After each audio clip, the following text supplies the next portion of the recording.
Hey guys, tonight we begin with the world of the American Wild West. That glorious stretch of 19th century chaos where personal hygiene was optional, the law was negotiable, and 6 women slept in 3 beds over a saloon waiting for morning, money, or maybe a way out. So before you get comfortable, take a moment to like the video and subscribe, but only if you genuinely enjoy what I do here. And let me know in the comments where you're tuning in from and what time it is for you. Now, dim the lights. Maybe turn on a fan for that soft background hum, and let's ease into tonight's journey together.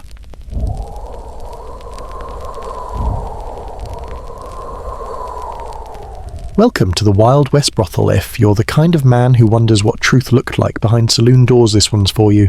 Where lipstick was made from brick dust, names were borrowed, and one man once tried to save her.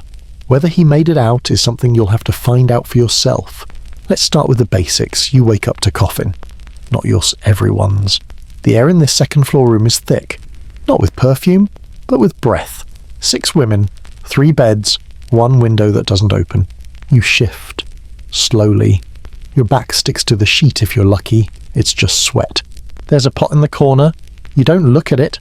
And from the hallway, Rosie's boots are already coming. Welcome to the morning. The room wasn't really a room. It was a space barely large enough to stand upright in without bumping into something that reeked of unwashed skin or wet wool. The wallpaper had long since peeled off, revealing planks that sweated in the cold and steamed in the heat. There were no curtains, just a scrap of cloth nailed into the window frame to keep the wind from blowing the flame off the only candle. There were 6 of them crammed inside. 6 women. 4 mattresses, if you could call them that. Stuffed sacks, some with hay, others with clothes.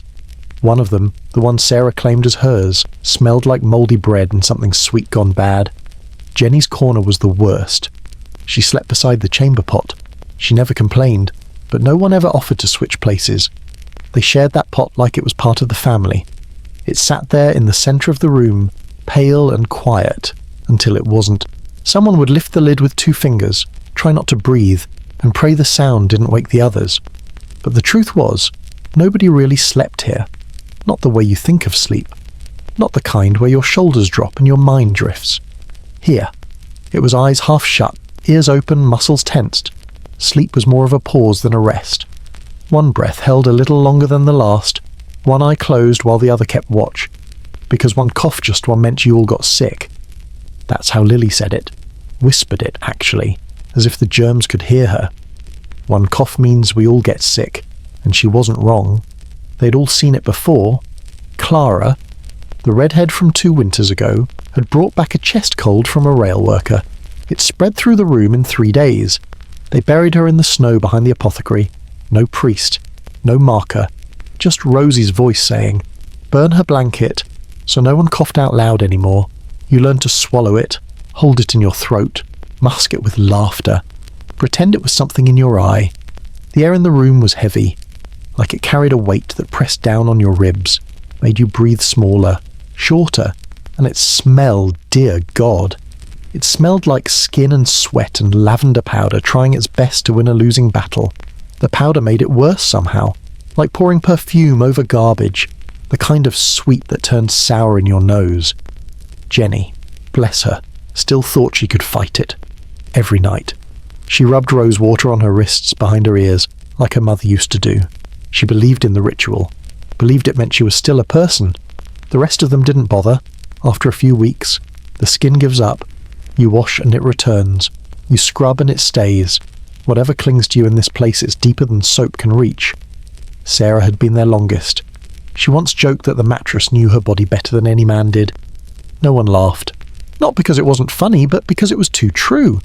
Her corner was closest to the door. Not by accident. She wanted to be the first one out if Rosie ever came in yelling. Though Rosie never yelled, she didn't have to. Her footsteps on the stairwell were enough to snap everyone awake. The floor creaked under the weight of 6 women sharing secrets, sweat, and nightmares. But no one talked much once the lights went out. Words took energy, and here, energy was currency. You didn't waste it on conversation. You saved it for the men, for the makeup, for the smile you had to paint on with your thumb in the mirror cracked above the washstand. And even that mirror, it never showed you fully. It sat too high, too slanted. You could see a chin, a cheekbone, maybe part of your left eye if you bent right, but never the whole face. Perhaps that was a kindness. One night, Jenny asked why there was another chamber pot, why 6 women only had one. Lily just looked at her, because if there were 2, we'd start to think we deserved it. That shut her up. Deserve. That was a word no one used here. It tasted foreign, like something from before the train tickets, before the promises, before the bruises that never fully faded, even under the rouge. What you deserved had nothing to do with what you got, and what you got, at the end of the night, was that room, that pot, that mattress still warm from the last body, that small pocket of space that was supposed to make you feel safe but only reminded you of how little space you really had.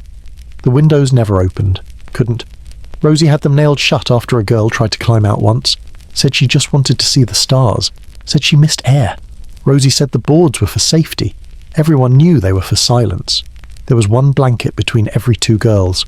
They fought for it in their sleep, tugging, twisting, waking up cold and angry. But no one ever said anything. You just learned to grip it tighter. Or you shared if you liked the girl beside you. If she hadn't taken your turn with the good client. If she didn't cough too much. Lice were a given. No point complaining. Rosie brought powder once a month. You sat on a stool in the courtyard and bent your head like a sinner at confession while she dusted your scalp. The smell stayed with you for days. Sharp, bitter, but better than the itch. Every now and then, someone would leave a note under the mattress. Just a name, a town, a date, a memory that refused to die. Sarah had one folded into a locket she wore under her bodice. She never talked about it. But once, when Jenny couldn't sleep, she saw Sarah kiss it before turning to the wall. That wall had names carved into it, faint now, but still there. Names of girls who'd slept in that room before them. Maybe they'd gone back east. Maybe they'd run off with a client. Maybe they'd just disappeared. Either way, the room remembered them, even if no one else did. In that space, no one was alone, but no one was really together, either. It was like breathing in a crowded elevator. You were surrounded by warmth and weight and noise, but the silence was what stayed with you. And always, the pot sat in the middle, quiet, waiting. A symbol, maybe, of how little they were given, of how much they endured. 6 women, 1 room, 1 chamber pot, and not a single place to exhale. You always heard her before you saw her. The stairs in this place groaned like old bones, but when Rosie walked, they didn't creak, they snapped. Each step fell with purpose, like punctuation in a sentence none of them wanted to finish. You could measure time by her feet. The rhythm never changed. 1, 2, 3, pause. 1 more. Door opens. No one had a clock in that upstairs room, but they didn't need one. Rosie's footsteps were the clock. You woke up to them. You went still to them. You obeyed them. Even in your dreams, you learned to count her. That morning, or whatever you'd call it, when the sky was still grey and the world hadn't chosen a temperature, Sarah was already half awake when the sound came. The familiar thump, thump, thump pause of Rosie on the stairs. She didn't move, not at first. She just listened. Then came the shift. All 6 women stirred. No alarm. No voices. Just small things, blankets pulled tight, hair smoothed back, legs adjusted under worn skirts, eyes darting toward the door. Because when Rosie was coming, you wanted to look ready even if you weren't. Even Jenny, still green enough to believe in thank you notes, knew better than to look sleepy when Rosie arrived. That lesson got taught fast. Rosie didn't knock. She didn't have to. The door opened like it owed her something, and in she came, boots muddy, face dry, hair in a knot so tight it looked painful. She never looked anyone in the eye, not right away. She looked at the room, the corners, the floor, the ceiling, then the girls. You two, Sarah, Jenny. Sheets off, beds up, mops downstairs. No good morning, no explanation. Just instructions delivered with the efficiency of someone who didn't need your approval to command your body. She pointed to the mattress nearest the wall. That one smells like meat. Flip it. No one laughed. It was a joke. Rosie had this presence heavy without being loud. She didn't yell, didn't stomp, didn't wave her arms. But the air around her seemed to shrink when she stood in it. The room got quieter, tighter, like if you breathed too hard, She might change her mind and choose you next. It wasn't fear, exactly. Not the kind you feel when a man grabs your wrist too hard or when the blood won't stop from somewhere it shouldn't be. No. Rosie's fear was different. It was deeper. Like being held underwater by someone who tells you it's for your own good. She cared, in her own way. Maybe. Or maybe she didn't. You never really knew. But you respected her. Rosie had been running the house for almost a decade. Before her, the place had burned down once, gone bankrupt twice, and was shut down by the sheriff at least 3 times. Since Rosie took over, there hadn't been a single arrest, a single raid, or a single death that couldn't be swept under a rug. And if someone did die, Rosie had a rug ready. Her rules weren't posted on the wall. They were written in silence. In the way you didn't ask questions about bruises, in the way you never lit a candle after midnight, in the way you always wiped down the wash basin after use, and in the way you stood up right away when you heard those boots on the stairs.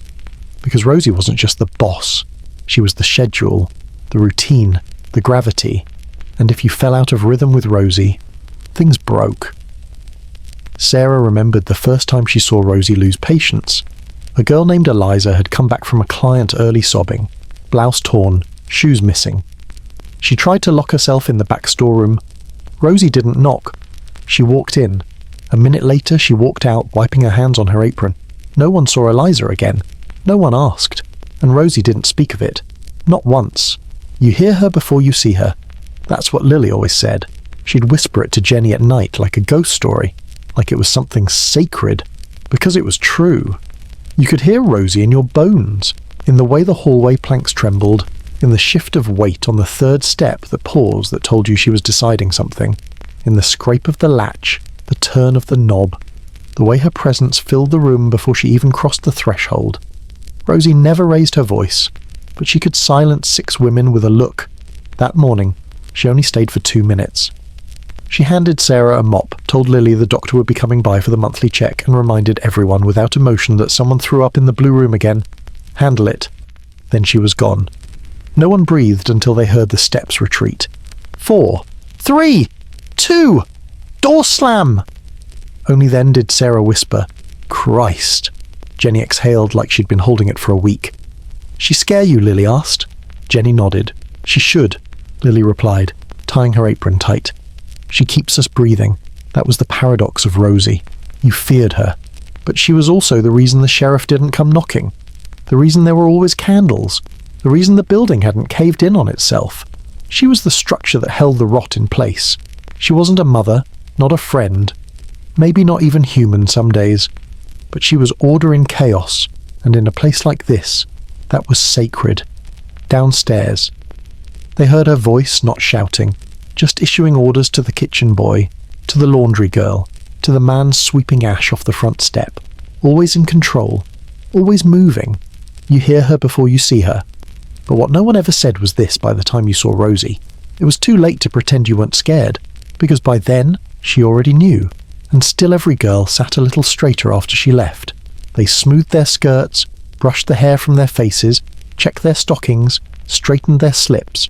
Not because Rosie asked them to, but because the footsteps were still echoing in the stairs. And they would be back. There used to be 7 of them in the room.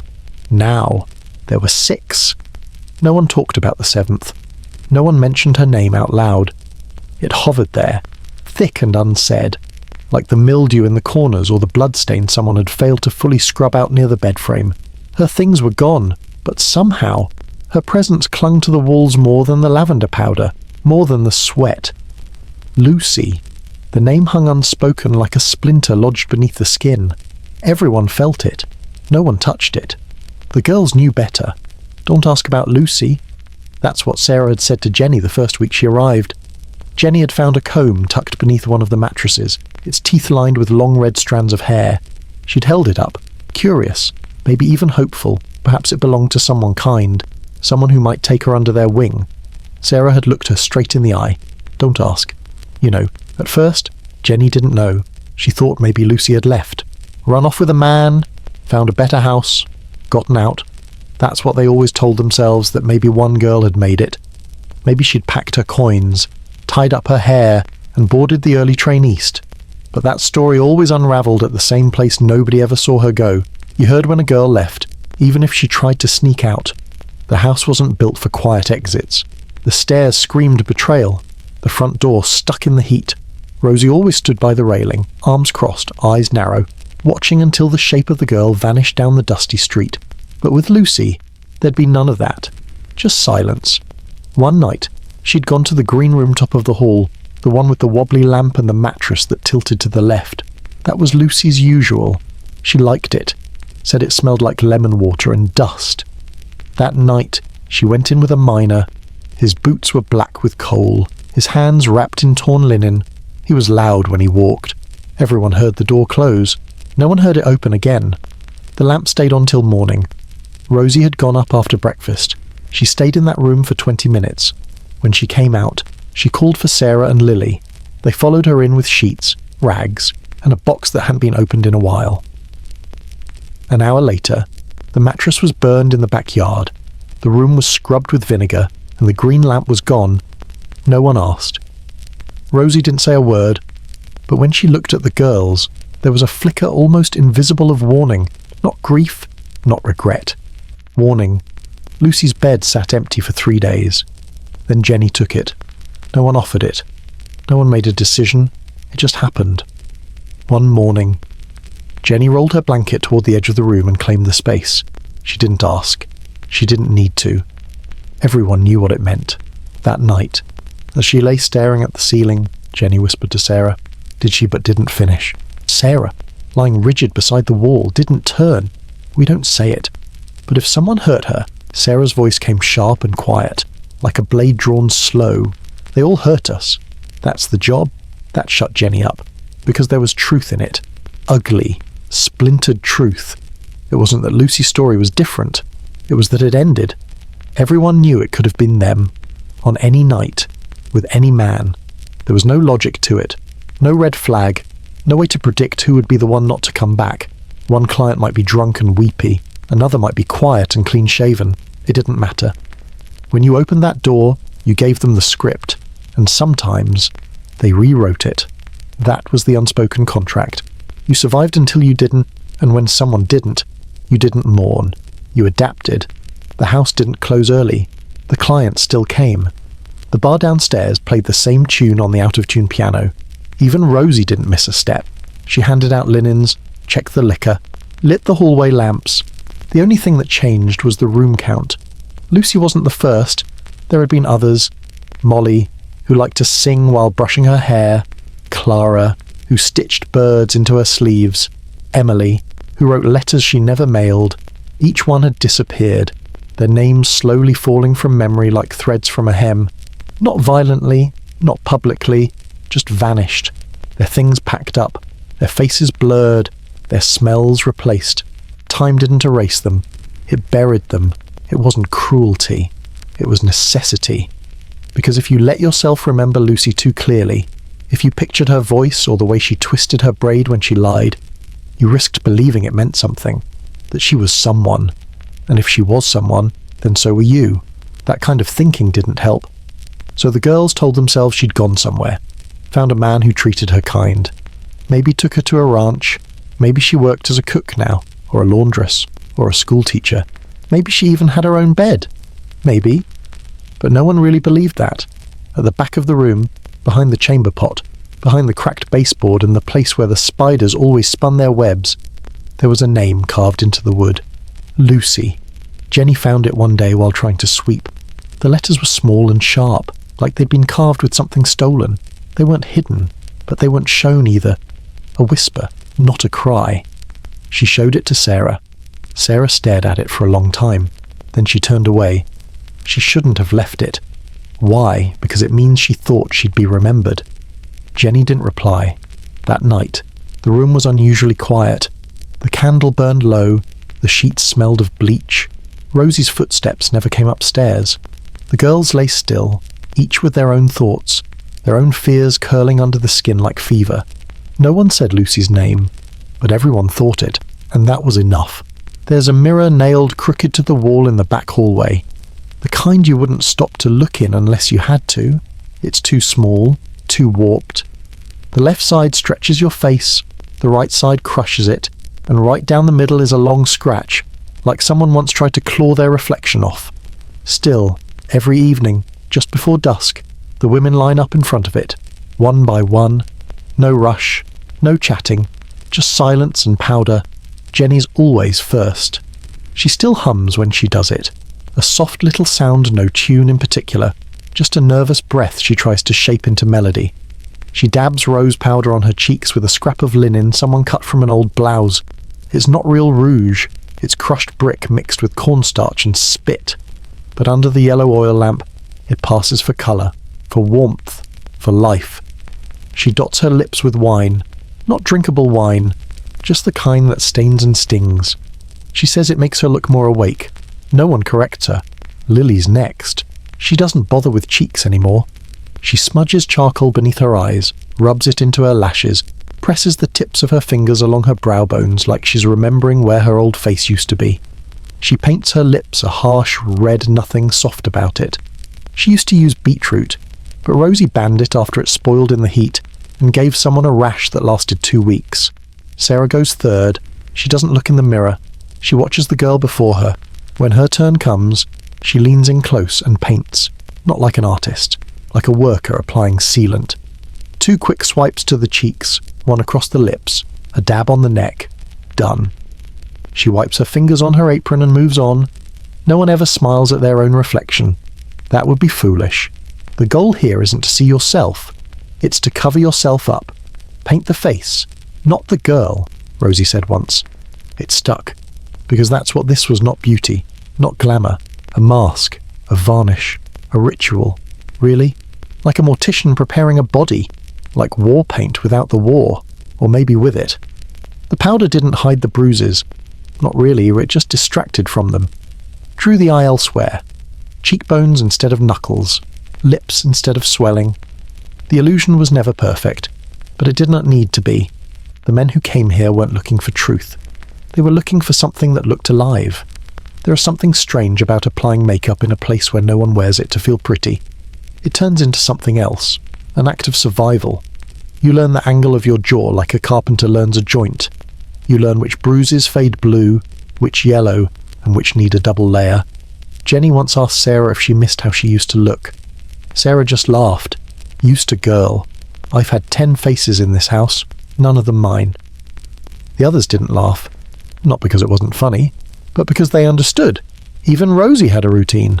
She didn't sit at the mirror with the others, but every evening she'd disappear into her office for 15 minutes. When she came out, her hair would be tighter, her lipstick sharper, her eyes more severe. Rosie's war paint wasn't for clients, it was for the women. A reminder of who held the whip, even if no one saw it. One night, the charcoal ran out. Lily broke a stick from the fireplace and ground it against a brick until her fingers bled. I'd rather look dead than undone, she muttered, wiping the dust across her cheek. Jenny said nothing. It was easier not to speak during this time. Easier to focus. The act of painting demanded stillness. It was the only moment in the day where no one touched you, where your hands were your own, even if only for 5 minutes. There was a ritual to it, the same sequence, every night, even when you were sick, even when you hadn't eaten, even when you bled through the sheets and hid the stain under your coat. Paint the face, not the girl. You weren't supposed to think about who the girl was. You weren't supposed to remember the last time someone saw your bare skin and didn't want something in return. You weren't supposed to imagine yourself sitting in a warm parlour, brushing your hair while someone waited to take you dancing. That kind of thinking got you hurt, so you painted, until you disappeared. Then the clients arrived, and the mask went to work. Sarah called it the trick. The ability to let the mask do the job while the body followed. The mind detached. She said the trick was what let you keep breathing. You weren't there. You were the paint, the powder, the smile, the girl. She stayed behind, somewhere near the cracked mirror, curled up beside the broken comb and the bottle of watered-down perfume. Jenny hadn't learned the trick yet. You could see it in her eyes, even under the rouge. Her expression gave her away. She still believed there was a line between who she was and what she did. That the makeup came off and she remained. It wouldn't last. There came a point when the powder didn't wash off at night. Not really. When you'd wipe your face with a damp cloth and realize you weren't returning to yourself, you were just becoming a blanker version of what the world expected. Lily once said that the face under the paint wasn't any more real. It's just the one we had before we knew better. The mirror offered no opinion, but it remembered every face. You could see smudges on the glass old fingerprints, streaks of charcoal, dried specks of rouge, ghosts of past versions of themselves. A whole gallery of women who had painted themselves into armour and walked into battle armed with nothing but a powdered smile and a worn-down body. There was comfort in the routine. Terror, too. Because each night, when you finished, when you saw what you'd made, you realised it looked almost natural. Almost. One night, Jenny asked, "What would happen if we didn't paint?" Lily didn't answer. Sarah just said, "Then they'd see us.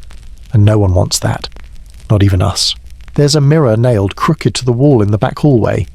The kind you wouldn't stop to look in unless you had to. It's too small, too warped. The left side stretches your face, the right side crushes it, and right down the middle is a long scratch, like someone once tried to claw their reflection off. Still, every evening, just before dusk, the women line up in front of it, one by one, no rush, no chatting, just silence and powder. Jenny's always first. She still hums when she does it. A soft little sound, no tune in particular, just a nervous breath she tries to shape into melody. She dabs rose powder on her cheeks with a scrap of linen someone cut from an old blouse. It's not real rouge, it's crushed brick mixed with cornstarch and spit. But under the yellow oil lamp, it passes for colour, for warmth, for life. She dots her lips with wine.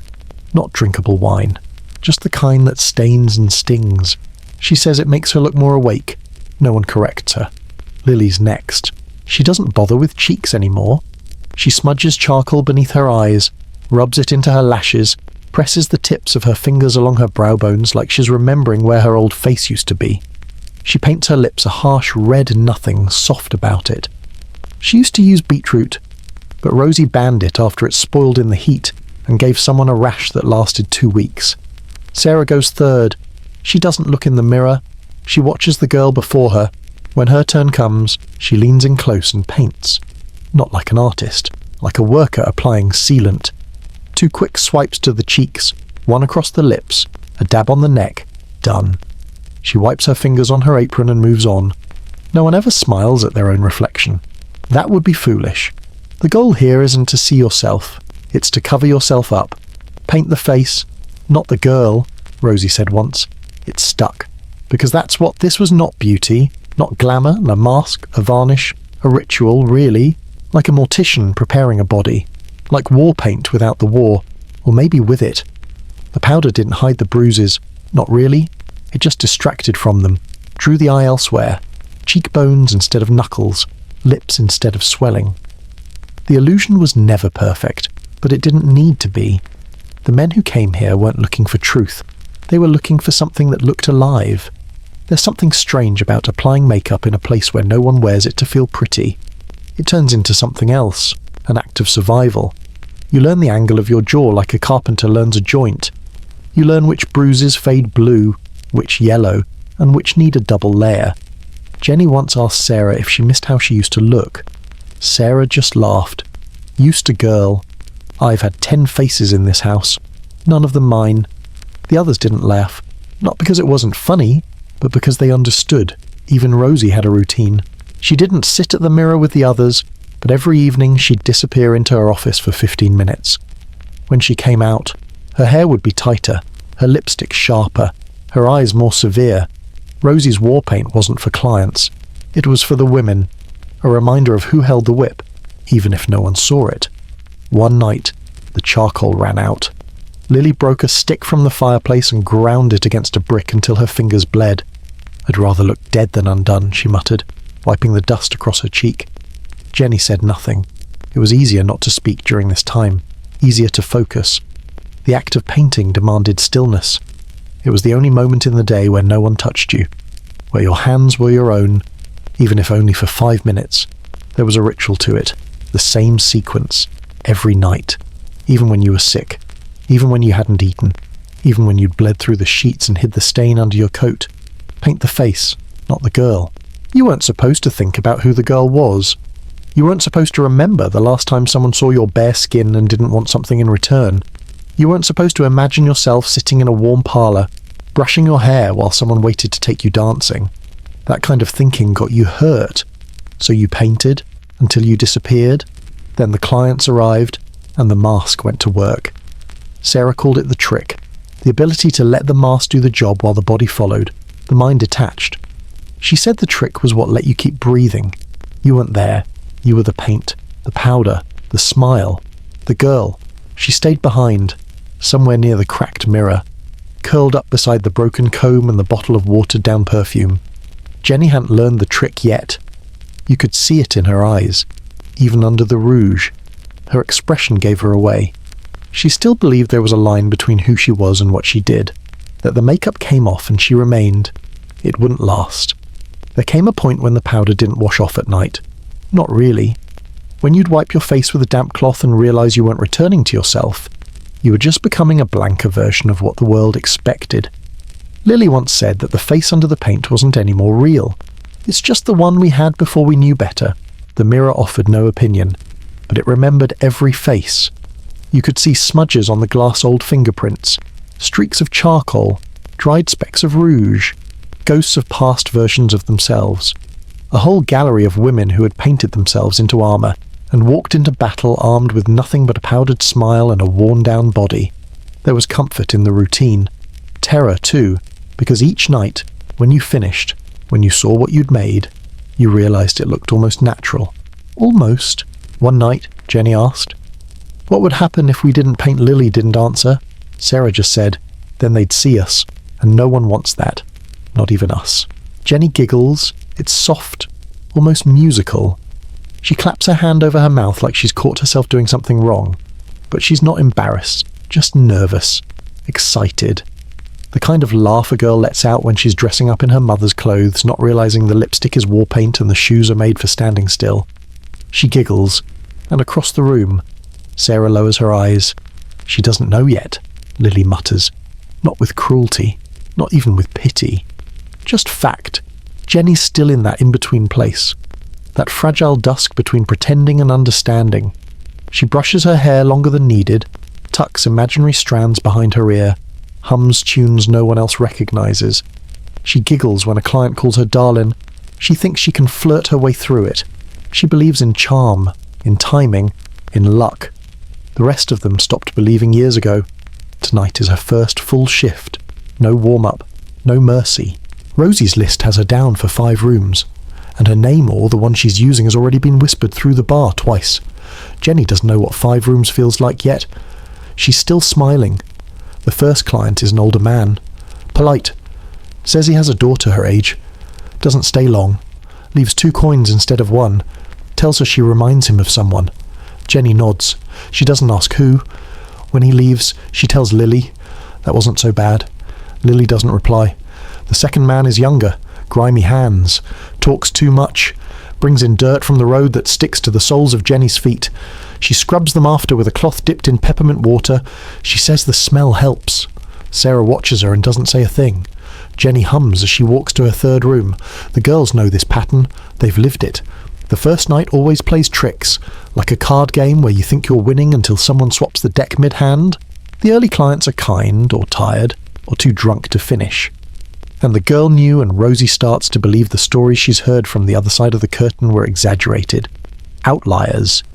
Ghost stories meant to scare. She doesn't know yet that the stories aren't the scary part. It's the silence after. Room 3 is quiet. The man has a scar across his neck and never takes off his boots. He gives her a hard look when she asks his name. Says nothing the whole time. Not before. Not during. Not after. Jenny comes back down the hallway slower. Her smile falters, just for a breath. Then she catches Sarah looking and straightens her spine. He was strange, she says. That's just the warm-up, Sarah replies, not unkindly. Jenny doesn't giggle this time. The 4th man is mean, not outwardly. He doesn't hit, doesn't raise his voice.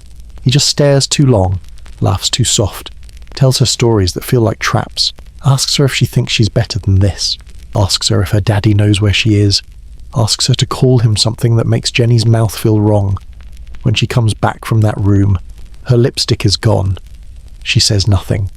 Her hands tremble as she rebuttons the top of her dress. Lily hands her a brush. Your hair's loose. Jenny nods, sits, fixes it. The 5th room waits. It's always the 5th room. There's no reason for that number, just coincidence or curse. By the time a girl reaches that room, her body's already tired, her eyes burn, her soul's peeled back just enough for something to get in. The man in the 5th room is drunk, but not the falling down kind. The mean sober kind of drunk. The kind who's angry at his mother or his wife or himself and sees the girl in the room as the softest target. His words slur just enough to sound like secrets, and his hands move fast. Jenny doesn't scream. She doesn't cry. She does what they all did, ants. She waits. She counts. She disconnects. And when it's over, he zips his trousers, wipes his hands on the curtain and says, "You'll do." He doesn't leave a coin. Jenny doesn't move. Minutes pass, then footsteps. Sarah stands in the hallway. She doesn't ask if he's gone. She knows. She doesn't enter, just speaks. Soft. Get dressed, sweetheart. Come back down. Rosie needs the room. Jenny doesn't respond, but a few moments later, she walks out, hair dishevelled, shoes crooked, lips bitten red. Sarah offers a hand. Jenny brushes past her. No giggle. Downstairs, Rosie marks the ledger, glances at Jenny. 5, she says. Well done. Jenny nods, sits on the bottom stair, hands folded, silence. The piano plays something slow. The hallway smells like sweat and burnt tallow. The other girls watch but don't speak. They've all sat on that stair before, that exact spot, that exact posture. Rosie lights a cigarette, leans against the railing, and exhales a plume of smoke that coils into the stale air. She'll be fine, Rosie mutters. Maybe she will, but fine in this place doesn't mean what it means outside. Fine means functional, quiet, able to walk, talk, and paint her face again before tomorrow's clients arrive. Jenny stays seated for a long time. Finally, she stands. She walks toward the mirror, looks at herself with shock, not with fear, with recognition. Something's been exchanged. She won't giggle anymore. Not because she's broken, because she's in... She knows the script now. 2 more months, and I'm out. Sarah says it again tonight, like she always does. She says it while folding her apron in half, smoothing the creases like it matters, like it's the kind of apron someone would take with them into a better life. She doesn't say it loudly. She doesn't need to. Everyone's heard it before. Lily doesn't even look up. She's wiping down the rim of a chipped teacup she never uses. Rosie says appearances matter, even when no one's looking. Jenny is brushing her hair in front of the crooked mirror, slow and absent, the way girls do when the mirror isn't the thing they're actually looking into. Sarah speaks again, quieter this time. Just need to save a little more. I've got a plan. I'm almost there. No one argues with her, but no one believes her either. Not even Sarah. The thing is, she's been saying it for years. Some of the younger girls whisper that she said the same thing back when Lily was still the new one. That back then, it was 3 months, then 2, then as soon as winter breaks, then once the mine pays out, then when the trains run again. Now it's 2 months. It's always 2 months. And yet Sarah is still here. Same corner of the room, same mattress, same box under the bed where she hides her few keepsakes, a picture torn from a magazine, a dried flower, a coin that no one else touches. She keeps it hidden like it's sacred, but there's nothing sacred in this house. Jenny asks one night, in a voice small as thread. Where would you go? Sarah doesn't hesitate. St. Louis. The others glance at each other. St. Louis isn't far. It's not glamorous. It's not Paris or Chicago or someplace you dream of in school books, but it's away. That's all that matters. I know someone there, Sarah continues. He runs a diner. He said I could work the counter, maybe help with baking. Lily lifts an eyebrow. Said when Sarah shrugs. A while ago. How long's a while? Sarah smiles, and for a second, she looks like she remembers something sweet. Or maybe just wants you to think she does. Long enough. The lie sits gently in the air. Nobody pushes. They never do. Hope, even the fake kind, is too precious to smash. Later that night, after the clients have come and gone, and the candles have burned low, Sarah lays in her corner, eyes open, watching the ceiling. She mouths it to herself. 2 more months, and the ceiling doesn't answer. The house knows her better than the man in St. Lewis ever did. It knows the way she counts coins, hides bruises, hums when she thinks no one's listening. The house knows she'll never leave, not because she can't, but because leaving would mean admitting what this place took from her. She wasn't always like this. There are stories about Sarah how once she used to dance in the parlour, spinning clients into laughter, pockets full by midnight. How she used to write poems in chalk on the inside of dresser drawers. Some say she even sang. No one's heard her sing in years. But every few weeks, the hope comes back. 2 more months. That's when she starts lining up her shoes just so, starts combing her hair with extra care, starts asking Rosie if anyone's come by asking for here a letter, a message, a man from St. Louis. And Rosie always gives the same look. Not cruel, not mocking, just flat. No. Then Sarah folds the question back up and puts it away again, like the dress she never wears, the one tucked in paper in the bottom of her trunk. Pale yellow, high collar, buttons down the side, clean, untouched, waiting for a train that never comes. Jenny wants us to see it. Sarah shook her head. It's for leaving, she said. But what if it doesn't fit when you do? Sarah paused. Then I guess I don't go. That answer stuck with Jenny more than any slap or lesson ever could. Hope in this house is like perfume you dab it on before you open the door, but you never expect it to last the night. It fades, it sweats out, it stains the sheets if you're not careful. Still, Sarah keeps saying it. 2 more months. The younger girls don't dare say it themselves, and they know better. Saying it makes it real, and real things in this house tend to break. But sometimes, after a quiet night, when the wind outside is soft and the fire hasn't died yet, someone will look over and see Sarah with her head resting on her palm, staring into a space no one else can see.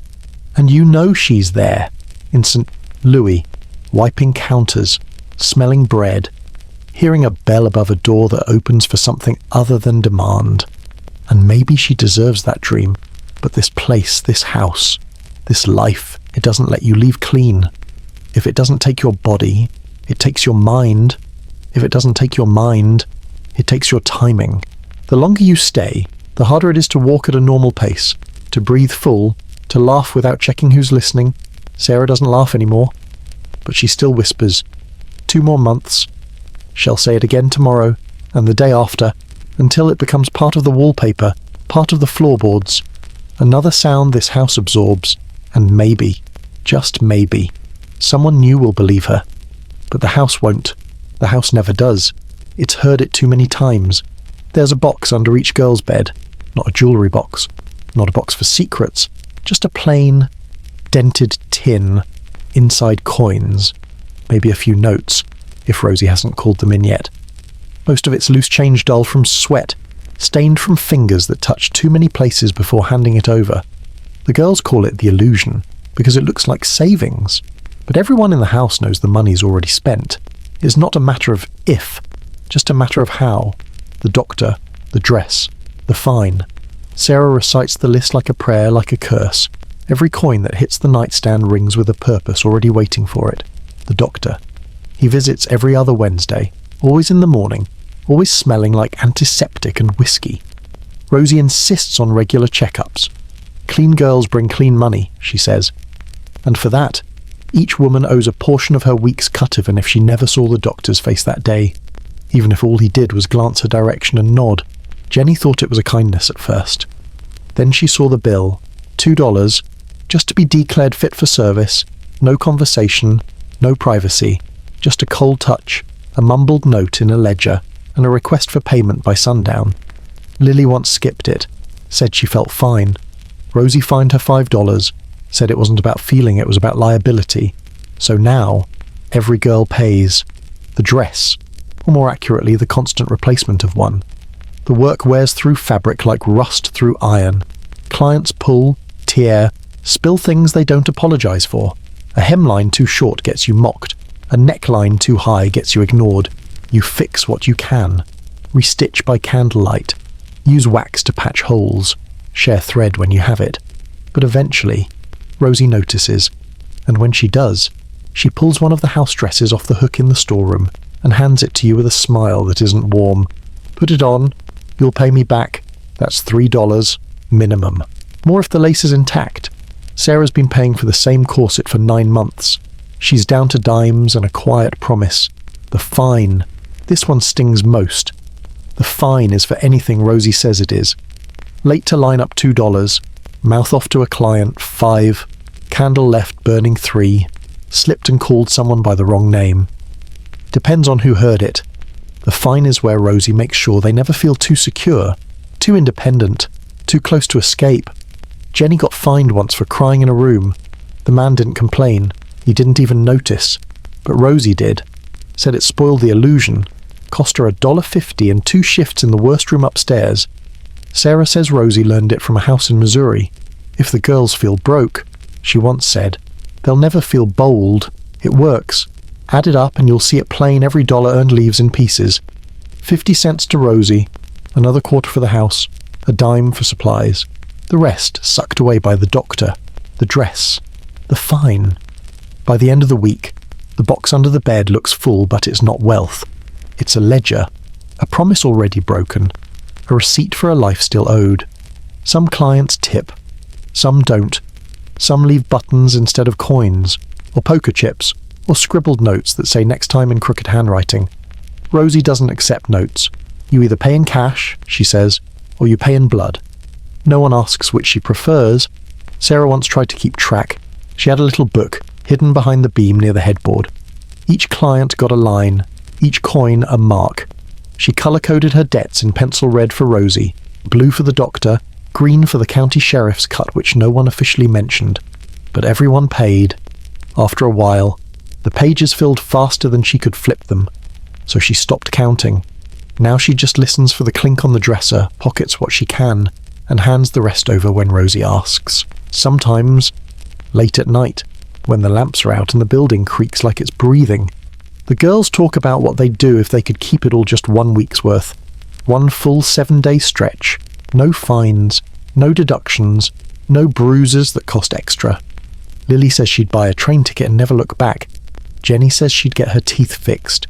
Sarah says she'd pay a man to forget he ever met her. None of them laugh. The math is simple. The house keeps them hungry enough to stay, dressed enough to sell, and poor enough to never leave. Even the doctor is part of the trap. He doesn't ask questions and doesn't treat what he finds. He only confirms what Rosie needs him to say. She's fine. And if he doesn't, well, then it's another kind of debt. The last girl who got pulled from the rotation due to illness didn't stay long after. She left with a blanket over her head and Rosie scrubbing the floor with lye. They didn't ask her name. There's always someone new to fill the spot. The jar of coins under Jenny's bed rattles when she moves it. She counts them some nights, lining them up, hoping they add to something meaningful, but they never do. Every dollar she earns was spoken for before she opened the door. The doctor, the dress, the fine. Always the same. A cycle you can't budget your way out of, Sarah once said. The only way to leave with money is to leave with nothing else. No girl wants to test that theory, so they work, and pay, and fold their aprons with care, and pretend the box under the bed is growing, even when they know it's already empty. There's a mirror in the hallway just outside the girls' shared room. No one knows who hung it there. No one remembers it ever being new. It's long and thin, set into a wooden frame that's been painted over so many times the carvings have turned to lumps. It hangs slightly crooked, the top left corner peeling away from the wall as if even it wants to leave. But it doesn't. It stays, just like them. The glass is cracked diagonally, from top to bottom like a hairline fracture in bone that never healed. Not enough to shatter, not enough to fix, just enough to change what it reflects. Jenny stands in front of it most evenings, smoothing her hair or checking her lipstick. Though the mirror distorts everything, one eye always looks bigger than the other. A smile becomes a grimace if you turn your face too far left. You learn not to move too much. The mirror lies, but so gently that you barely notice. Don't trust it, Lily told her once. That thing hasn't shown the truth in years. Sarah calls it the ghost glass. Not because it's haunted, but because it makes you look like someone who isn't quite there. That's the trick of it. The mirror cracked, but it still hangs. No one ever asked Rosie to replace it. Maybe because replacing it would mean naming the crack, naming the damage. And in this place, broken things that still function are rarely fixed. They're tolerated, maintained, polished just enough to pass. That's what the girls are, after all. They walk by the mirror every night, on their way to rooms, on their way back. They catch flashes of themselves blurred, stretched, off-kilter. Sometimes they stop, not to admire, just to check, to make sure they still look human, or human enough. None of them stares too long. The longer you look, the less familiar your own face becomes. The makeup doesn't help. It builds a second skin, a layer of colour over colour, hiding you from the man, from the room, from yourself. But the mirror sees through it. Not clearly or as not all at once. Just enough to remind you there was someone underneath. Once. Jenny learned that the hard way. She stood too long one night, thinking maybe she could find a piece of herself in the curve of her jaw, the angle of her neck, the shape of her eyes. She tilted her head left, then right, trying to catch herself, as she called it. Then she whispered, "I look like someone I used to know." No one answered. Sarah was in the corner, sewing a loose hem. Lily lit a cigarette. Rosie walked past without a glance. And the mirror just stayed there, reflecting nothing useful. You don't catch yourself in a place like this. You lose yourself. The mirror doesn't hold memories, but it remembers habits. The way each girl tilts her head, the pace of her breathing, the mark she checks on her neck after a long client, the spot she touches at her collarbone when she forgets who she is for half a second. Sarah always wipes her mouth with the back of her hand after she looks in it. Lily fixes her posture, then slouches again the moment she walks away. Jenny used to smile at it. She doesn't anymore. Once. Someone drew a flower in the fog of the glass, a small, uneven daisy near the bottom corner. It lasted 2 days before Rosie wiped it clean. She didn't say anything, but her silence was sharper than a reprimand. "We're not here to decorate," she said the next morning. They stopped leaving marks after that. Still, the mirror collects them, smudges, fingerprints, specks of powder and streaks of sweat. None of it cleaned, none of it removed. It builds up like dust in an unused room. Like the past, if you stay still too long, the lighting doesn't help. The hallway lamp above flickers every so often, turning the reflection into a strobe of warped images. In those flickers, the mirror shows glimpses no one wants: a bruise not yet hidden, a tear not yet wiped, an expression no longer controlled. And yet they still use it. Because even a broken mirror is better than nothing. Because even a cracked reflection is proof you're still standing. And because some nights, when the world is quiet and the room smells more of candle wax than blood or powder, the mirror softens. It gives back a version of you that doesn't look afraid, not whole, not happy, but upright, breathing, present. That's enough. Rosie passes it every night.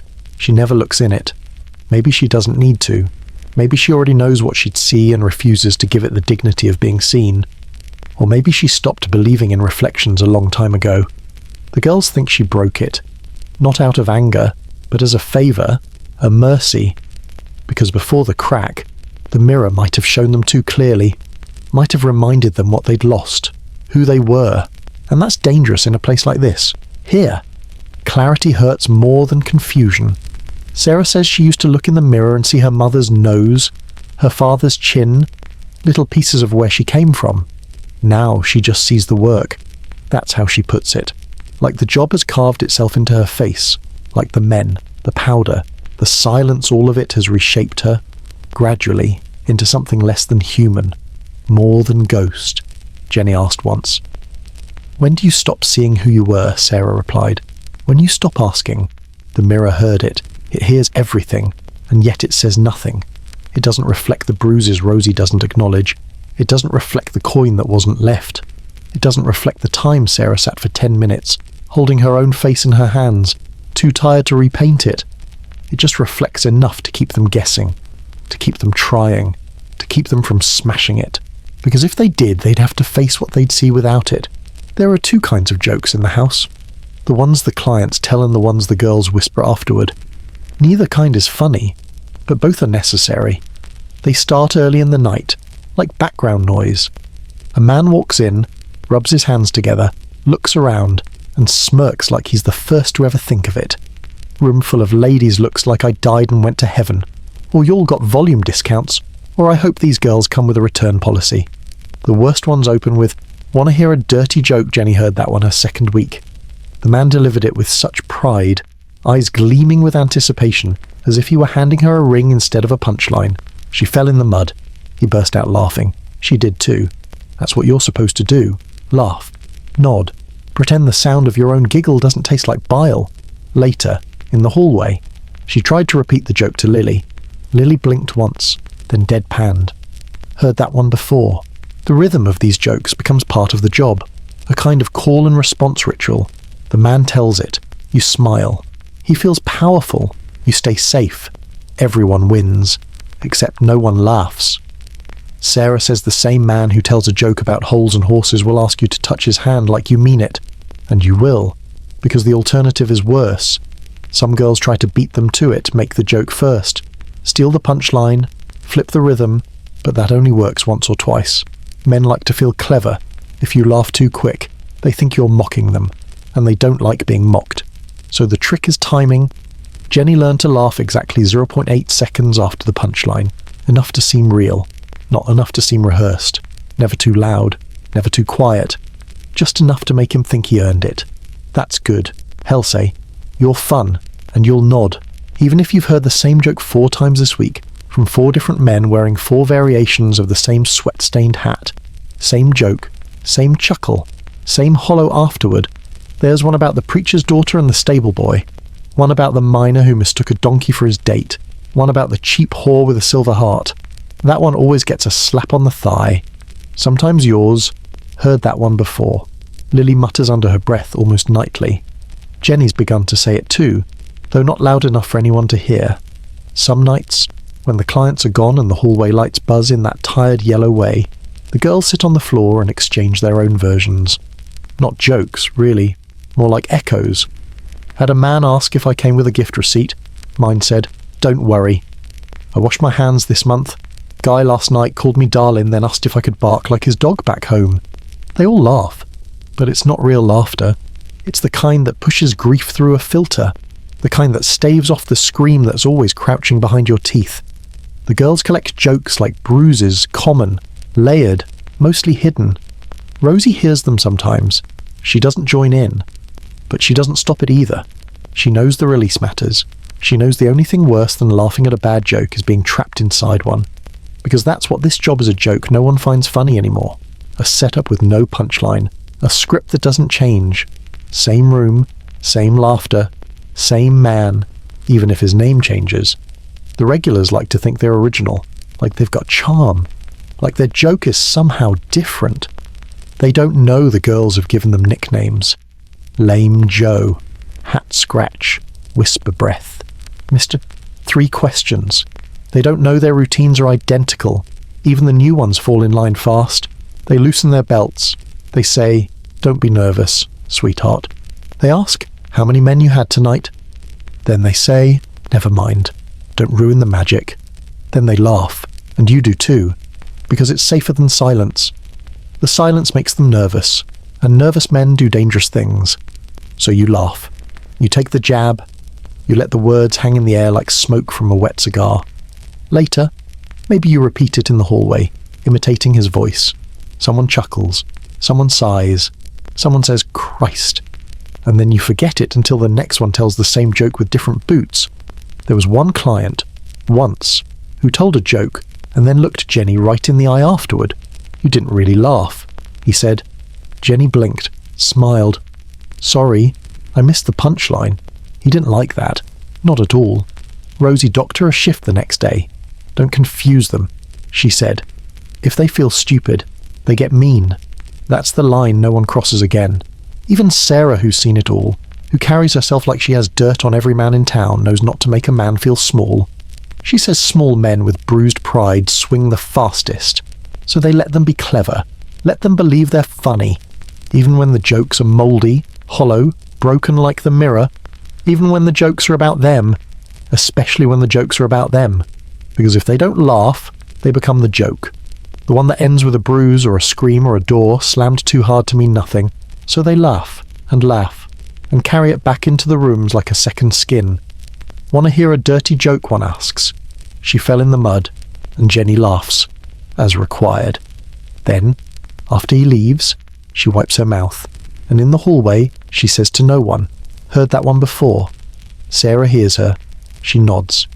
That's how you know you're really here, not when you cry. Not when you bleed, when you stop being surprised, when the jokes land and you already know the ending, and you still laugh, because what else is there? The bottle sits on the windowsill like an altar offering, brown glass, faded label. Cork twisted just enough to suggest it's been used, but not too much to look cheap. On the front, in curling script now smudged by fingers and time, are the words, Kilmer's, cure-all for what ails the soul and body alike. It smells like licorice and rotten peaches. Tastes worse, but the girls pass it around every few nights, each taking a small sip, eyes shut, breath held, like communion, like belief. Kilmer himself was a drifter. Showed up in town 2 summers ago with a wagon full of bottles, a pamphlet full of lies, and a voice that could sell firewood in July. He called himself a doctor, claimed his family once treated royalty back east. No one believed him. Not really. But belief wasn't required. Desperation was. He sold bottles by the dozen. To miners with shaking hands, to mothers with coughing children, to barkeeps who thought their whiskey lacked spiritual depth, and to Rosie. She bought 3 crates. Don't waste it, she told the girls, handing each one a bottle. Take it when you're low, when your hands don't stop trembling, when your voice gets stuck in your throat. What's in it, Jenny had asked, blinking at the label.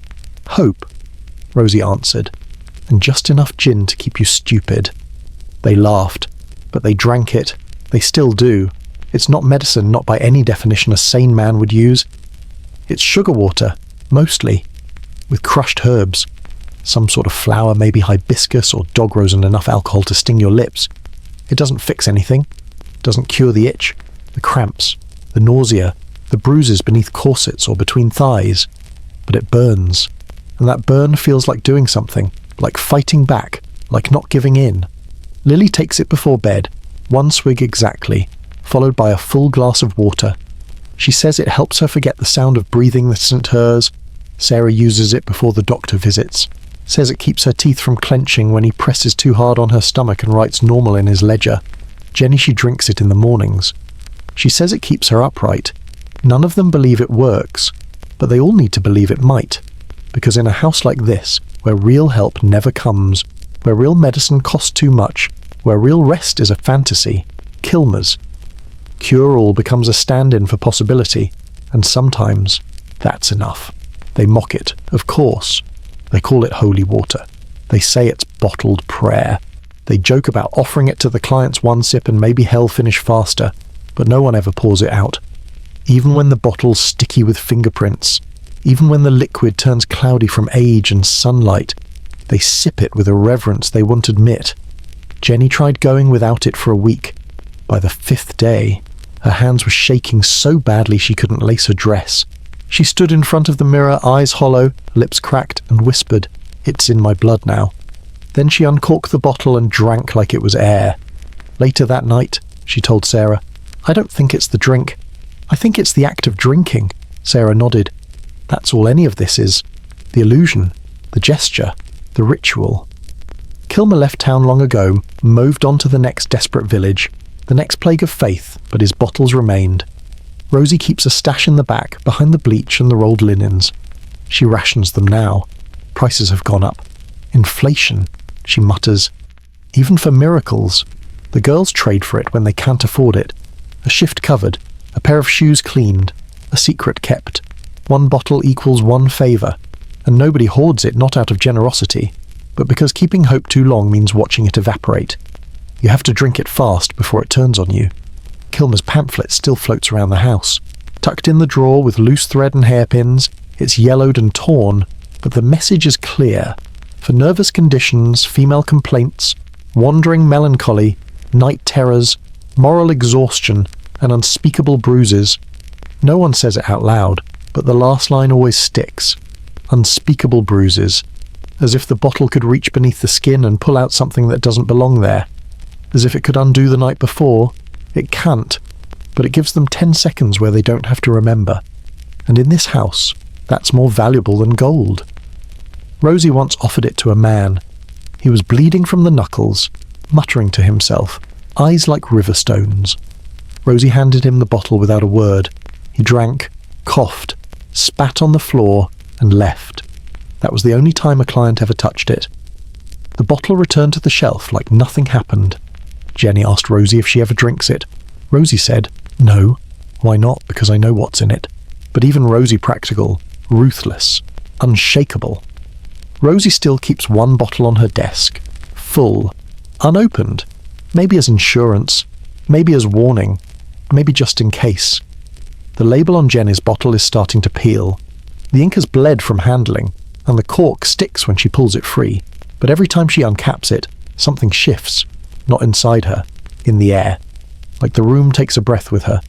She closes her eyes, tips the bottle, swallows, burn, relief, belief. False hope is still hope, and here, that's the strongest thing they have left. Mornings start in silence. No greetings, no chatter. Just motion, the slow kind, the wounded kind. The kind of movement that says the body is up before the soul is. They shuffle down the stairs barefoot, their skirts brushing the steps, hair undone, faces still stiff with the powder of last night. A few smear it off with rags soaked in cold water. Most don't bother. What's the point? It'll go back on again in a few hours. Rosie says breakfast is served at 8. She never says what is served. At the far end of the hallway, the kitchen table waits. It's always set the same 6 tin bowls, 6 chipped spoons, 1 dull knife. The bread sits in the middle, wrapped in yesterday's linen. It looks more like something left out for pigeons than people. Hard, grey at the edges, dense enough to hammer nails. Bread's hard, Sarah mutters, sawing at a crust, like the day. Lily finishes. It's an old joke, if you could call it that. Nobody laughs. The pot beside it holds a kind of broth. Rosie calls it soup. It's made from whatever is left in the pantry. Cabbage gone soft, bones boiled too long, water thickened with starch and silence. Jenny dips her spoon in, lifts it to her mouth, and chews. That's the kind of soup it is chewable. The taste isn't bad. It isn't good either. It tastes like nothing. Like a memory of food. Like someone whispered the idea of nourishment into a pot of hot water and hoped for the best. Still, they eat, because there won't be anything else until sundown, and because empty bellies cry louder than broken hearts. Rosie doesn't sit with them. She eats in her office. Her food is hotter, heavier, real. Sometimes they catch the scent of eggs, bacon, pepper. It lingers like cruelty. She never offers. "Energy's expensive," she once said. And you don't need much to lie down. That's what the girls are doing, after all. Preparing to lie down for hours. They need just enough fuel to get through a shift. No more. Lily eats fast, no words. She learned early that chewing slowly only reminds you of the texture. Better to finish quick, while your tongue still believes the lie. Sarah eats with her eyes half closed, savouring each bite like it's something sacred. Not because it tastes good, but because it's hers, in a house where nothing belongs to you, not your bed, not your time, not your body. The spoon in your hand is a rare kind of possession. Jenny eats last, always. She breaks the bread into pieces, lines them up by size, dips each in broth 3 times before biting. It's a ritual, like makeup, like prayer. Today, the bread cracks her lip. A small cut opens. She doesn't flinch, just presses a napkin to it and keeps eating. No one comments. Pain during breakfast is normal, expected. The salt on their fingers is from sweat, not seasoning. The clinking of spoons is the only music. Sometimes a fly joins them. It's the only thing that buzzes in the room besides the girls' knees, bouncing from exhaustion or fear or both. Jenny tries to speak once. "I had a dream," she says, voice light. 5 spoons pause. She hesitates. "I was eating toast. Real toast. With butter and strawberries on top. A beet." Then Sarah says, "Flat don't dream about strawberries," Lily adds. "You'll just taste the bread less." And the room returns to silence. Not because they're cruel, because they're right. Hope has flavour, and flavour is dangerous. They've learned to keep their mouths empty of expectation. The worst thing, Sarah says, isn't hunger, it's memory. Remembering the way your father used to toast bread over the fire, the way butter used to drip down your wrist, the way you could ask for more and someone brought it without charge, without condition. Breakfast in this house is not a joy, it's a contract. Eat enough to move. Don't eat too much. Rosie watches from somewhere, always, and she knows when you've taken more than your share, not because she cares about fairness, but because taking more implies belief in yourself, in your worth, in tomorrow, and belief in this place is a dangerous appetite. Jenny once asked why there wasn't coffee. Rosie raised an eyebrow. You want to stay awake for this life? No one asked again. Instead, they chew, they swallow, they place their spoons gently on the table, careful not to make a sound that feels too loud, too selfish. Sarah wipes her mouth with the same cloth she used last night, folds it once, places it in her lap. Her posture never slips, even now, especially now. It's enough, she says. No one agrees, but no one disagrees either, because breakfast isn't about satisfaction. It's about continuity, bread, broth, breath, one after the other. Lily jokes once, softly. They feed us like livestock, Jenny replies. Just as soft. At least livestock gets grain. Again, no laughter. The girls have stopped finding humour in honesty. Eventually, the bowl's empty. Not scraped. Never scraped. That's begging. That's hunger on display. And Rosie hates displays. Sarah stands first. She carries her bowl to the sink, rinses it with water so cold it stings. She doesn't wince. Jenny follows, her hands trembling from the warmth leaving her fingers. She places her spoon gently in the tin bin, as if it matters, as if the spoon has feelings. Back upstairs, they'll prepare for another round, another day. The kind where men who've never eaten a tasteless meal in their life will complain about the wine being warm or the stew being thin. The kind where hunger isn't just in the belly but in the skin, the voice, the stare. Rosie once told them, keep them fed just enough to stay on their feet. She wasn't talking about the girls, she meant the men, but it applies to both. Everyone in this house runs on barley's, barely full, barely rested, barely alive. And breakfast is just a reminder of that. Bread's hard, like the day, like the looks they give each other as they leave the table, like the truths they chew until they swallow them whole. Virginia City thrives on denial. It lines its wooden sidewalks with proper shoes, tips its hats to preachers, and prints Sunday sermons alongside whiskey ads in the local paper.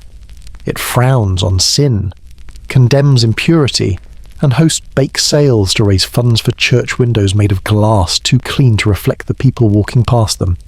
And yet 25% of the town's monthly revenue comes from Rosie's house. That's not a rumour, that's arithmetic. The men who dig silver break their backs hauling stone from the bowels of the earth. They come here. The barkeeps who line their shelves with spirits and settle debts with blood-stained bills. They come here. The merchants who sell velvet to women who can't read the signs outside here. The bankers, the butchers, the blacksmiths, the boys who just turned 17. They come, at night, through the back alley or the side door, with heads down and collars up, sometimes in groups, sometimes alone, sometimes with shame, sometimes without. By morning they vanish, but their coins stay, and those coins thin, greasy, stamped with the face of a president no one respects anymore, keep the town afloat. No one admits it. They never name it during meetings or draw it on city ledgers, but every sheriff's raise, every new bench at the depot, every bale of hay stacked behind the saloon owes a fraction of itself to the girls Rosie keeps upright. Sarah once said, with the lungs of this place, they just don't like watching us breathe. She wasn't wrong. The men walk past the house in daylight like it isn't there. They avert their eyes, they cross the street, they tip their hats to Rosie if she's outside, never too fast, never too slow. Just enough to say, I acknowledge your existence, but let's not make a thing of it. If Jenny's on the porch sweeping, they look away. If Lily's hanging sheets, they keep walking. If Sarah's lighting a lantern, they cough and turn their heads. Respectable men don't look, even if they were here last night, hands shaking, breath sour, eyes full of something too sad to name. Even if they told secrets with their mouths against skin, said you're different, or you make me forget. Even if they cried. In the morning, they forget, or pretend to. It's easier that way, for everyone. Rosie calls it the Great Invisibility Act. She explained it once to Jenny, who was still young enough to wonder aloud why so many men who smiled at her by candlelight looked through her like dust by dawn. It's not that they're ashamed, Rosie said. "It's that they've already edited you out of the story they'll tell themselves." Rosie understands the town better than most. She knows the mayor's brother comes every Thursday. She knows the judge drinks more than he rules. She knows the school teacher once begged her for just conversation, and then didn't speak for an hour, just sat with his hands in his lap, weeping quietly into her borrowed handkerchief. She knows, too, that if something goes wrong, a scandal, a death, a girl gone missing, the house will take the blame, no matter who caused it. Because with a wound they keep open, Sarah said, they blame us for the bleeding so they don't have to look at the knife in their own hand. The girls hear things. They know which storekeepers are struggling.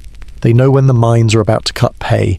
They can read the tension in a man's grip, the desperation in the way he throws money down and demands affection like a right. They know when the sheriff is on edge, when the preacher's sermon is about moral decay again. They know these things because they are the barometer. This house, this silent, flickering place with its velvet-curtained rooms and half-eaten breakfast, is the heart of the town's economy and the gut of its conscience. And still no one looks. The women are ghost in daylight. They don't shop on Main Street. They don't attend dances. They don't get sick in public. They don't ask for justice.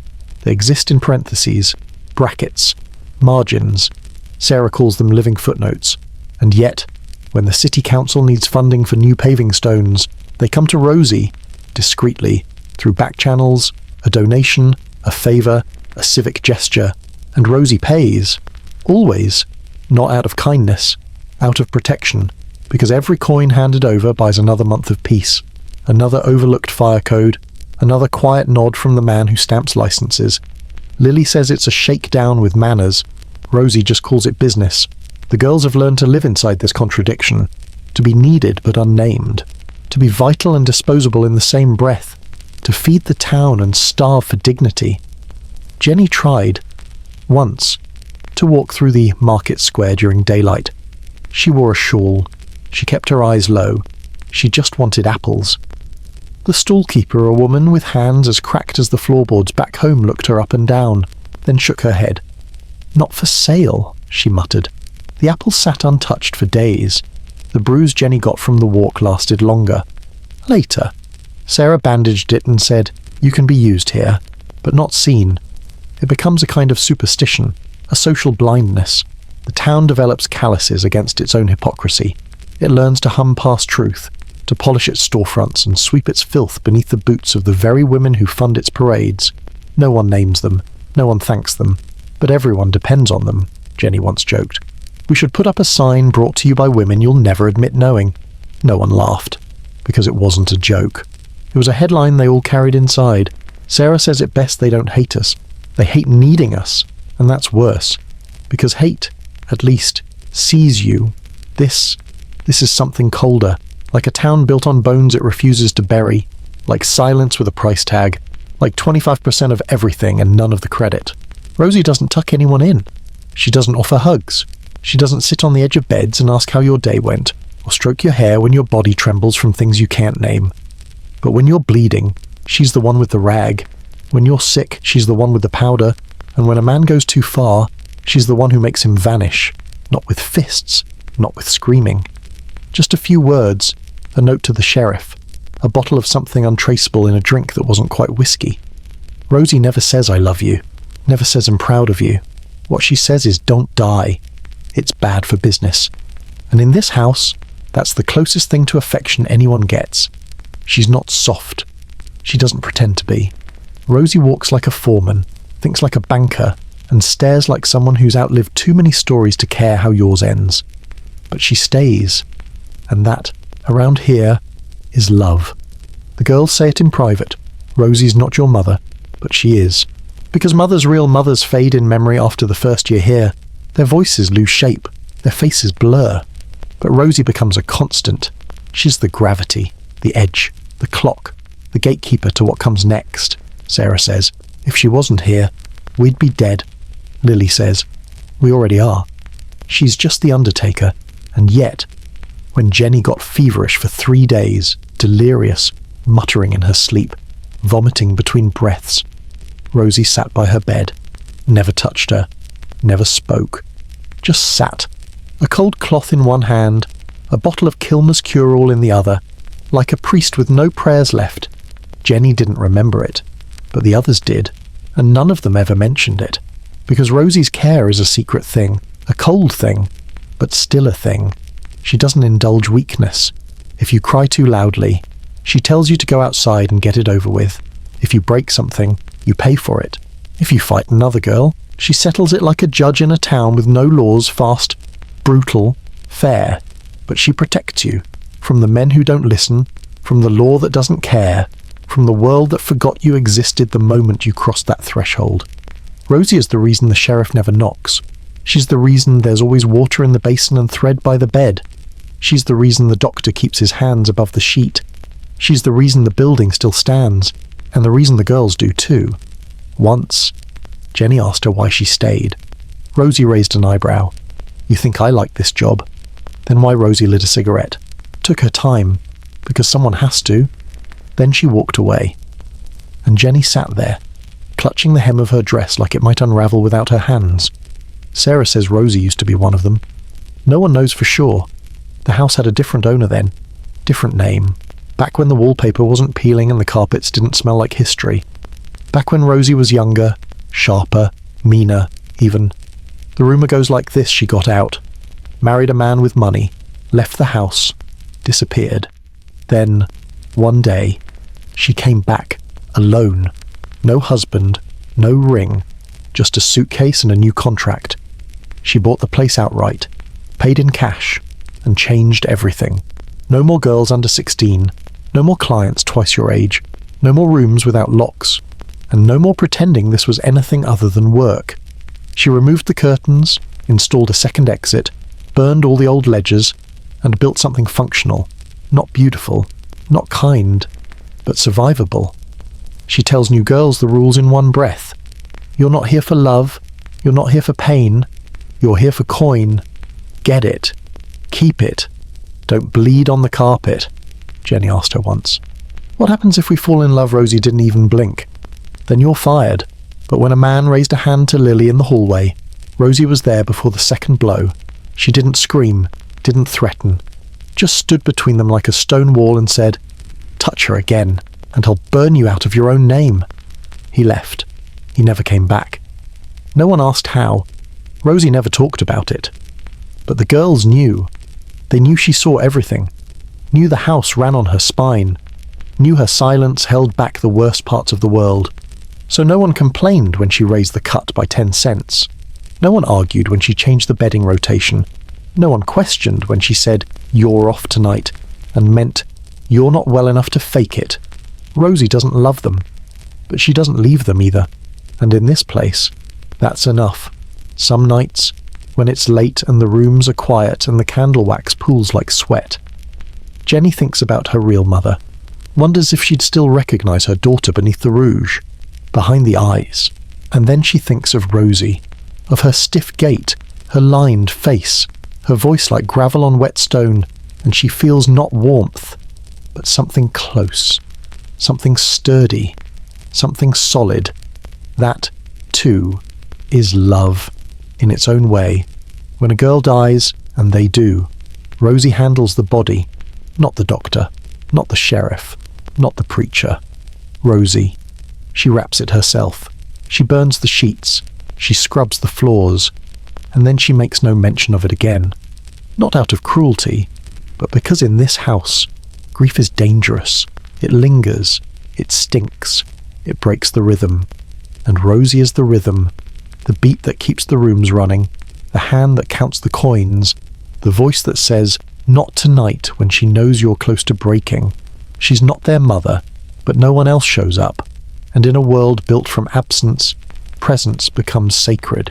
"I died once," Lily said, almost offhand, as if she were talking about a dress she lost or a song she couldn't remember.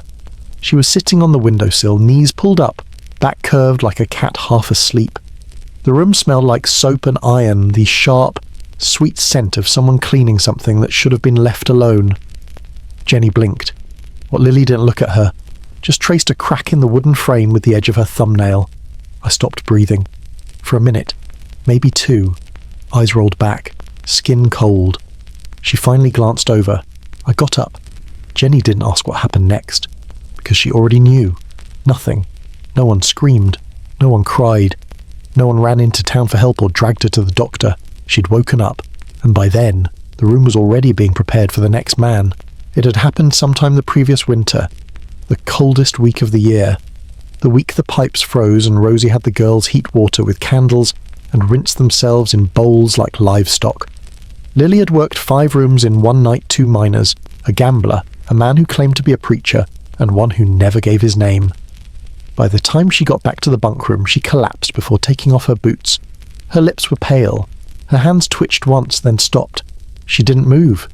Sarah was the one who noticed. She sat down beside her, pressed the back of her hand to Lily's cheek. It was like touching stone. "Rosie," she said flatly. Rosie came in, didn't rush, didn't blink. She touched Lily's wrist, waited, looked at her eyes, then at Sarah. Get the bucket. No panic, no performance, just routine. Jenny watched from the far corner, clutching the frayed hem of her nightgown like it could shield her from the truth. "Is she—" "No," Rosie said. "Not yet." "The water came cold and fast. Lily didn't flinch," Sarah whispered. "It's not working." Rosie muttered something beneath her breath, something hard and ugly, then slapped Lily once across the face, then again, and again. The 3rd time. Lily's eyes flew open.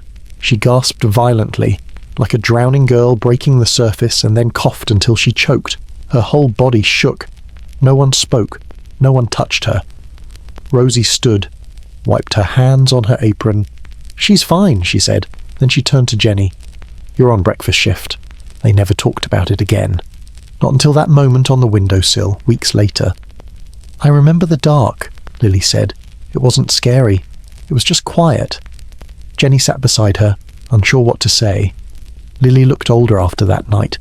Not visibly, not in her skin or her posture, just older.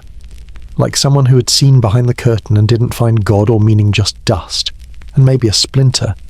She moved slower now, ate slower, smiled less, but she was still here, alive, sort of. "I died once," she repeated, eyes on the glass. "Did anyone care?" Jenny asked. Lily tilted her head, enough to wake me up. It wasn't an answer, but it wasn't not one, either. The thing about dying in a place like this is no one assumes it won't happen. They prepare for it in quiet ways. A blanket folded under the bed, a change of clothes already pressed, a trunk with a name scratched off. It's not superstition, it's efficiency. Girls faint, girls bleed, girls stop moving. Rosie always has a plan. She keeps vinegar for cleaning, whiskey for numbing, rags for wrapping. They've all seen her carry a body, never with urgency, always with purpose. Because this house is not built for grief. Grief is a luxury, and none of them can afford it. Sarah says there's the difference between here and anywhere else. Out there, someone dies, and the world stops. Here, the beds still need changing, and the lamps still need lighting, and the men still knock. So when Lily went limp that night, the house didn't pause. It breathed in, held the breath, and waited to exhale. And when she gasped again, it moved on, later, in the mirror. Lily looked at herself and said, "I don't think I came all the way back." Jenny, sitting on the edge of the bed, asked what she meant. "I think part of me stayed there, wherever that was. Do you want it back?" Lily paused. No, then smiled. The kind of smile that looks like a crack, a fracture too thin to fix but too deep to ignore. "I sleep better now," she added. Not long, but deeper, like someone who's already made peace with whatever comes next. Sometimes, the other girls glance at her sideways, not with fear, with awe, like she's seen something they haven't. Sarah jokes that Lily's heart runs on backup power now. Jenny started leaving extra bread on her plate, and Rosie watches her more closely, not like she's fragile, like she's expensive, like she costs something now that can't be paid with coin. One night, months after, a man asked Lily if she believed in the afterlife. She looked him straight in the eyes and said, "I've been there." He laughed. She didn't, and for the rest of the session, he never met her gaze again. "I died once." It becomes a quiet refrain, a thing said not for drama, not for effect, but for balance. Like saying, I went to the store, or I used to sing. Matter of fact, a footnote in a longer sentence. It comforts Jenny, in a strange way. Because if Lily died, and came back, then maybe there's room for coming back from everything else too. From shame, from pain, from the kind of tired that settles in your bones and grows moss. Lily still sleeps near the door, still paints her lips, still folds her blanket. But something in her is lighter now, like she gave something away when she stopped breathing. A burden, a fear, or maybe just the need to be whole. Being alive, she says, is just agreeing to keep going, and she's still going. Even if part of her stayed behind, even if no one cried, even if the house didn't flinch, even if no one called her name. He came on a Tuesday. Tuesdays were slow too early in the week for drinking, too late for miners flush with payday. The lamps burned lower. Rosie paced quieter. Even the air in the hallway seemed to hold its breath. She wasn't expecting anyone. Not really. And then he knocked. Not the usual knock. Not loud. Not rushed. Not drunk. Just gentle. Like someone at the wrong door. Still deciding whether to enter. Jenny opened it. He looked young, but not too young. His shirt was clean, tucked in. His boots were polished but scuffed in all the honest places.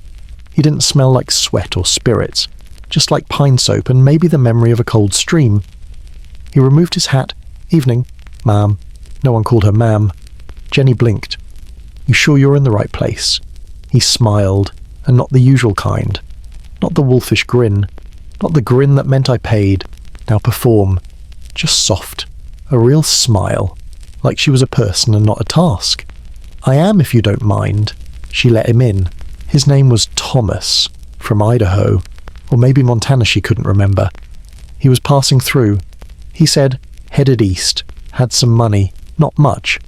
Heard this was the place you stopped when you were tired of trains and quiet dinners alone. I don't want anything improper, he'd said. Jenny had laughed at that. He flushed. I mean, I just wanted company. Real company. So they sat, talked, played cards. He didn't touch her, didn't try, didn't even stare too long when she shifted in her seat or adjusted the lace at her collar. And for 2 hours, it almost felt normal, like she was in a different room, in a different town, wearing a different dress, like she could be the kind of girl men took to dinner, not just to bed. When the time was up, he stood. May I see you again? Jenny hesitated. I'm not a regular, she said. That's not how it works. Ill pay, he said, quickly, but not for that. For time. She didn't answer. He came back 2 days later, and the day after that, each time, the same cards, conversation, sometimes music on the old gramophone in the corner. He brought a book once, read her a page in a voice that trembled at the soft parts. Jenny closed her eyes and just listened. By the end of the week, the other girls had noticed. Your Prince Charming Lily teased. Sarah raised an eyebrow. He hasn't asked to touch you, no, and that doesn't scare you. Jenny didn't know how to answer that, because it did scare her. Not in the way most men scared her, not with fists or stares or laughter too sharp at the edges. No, Thomas scared her because he was kind.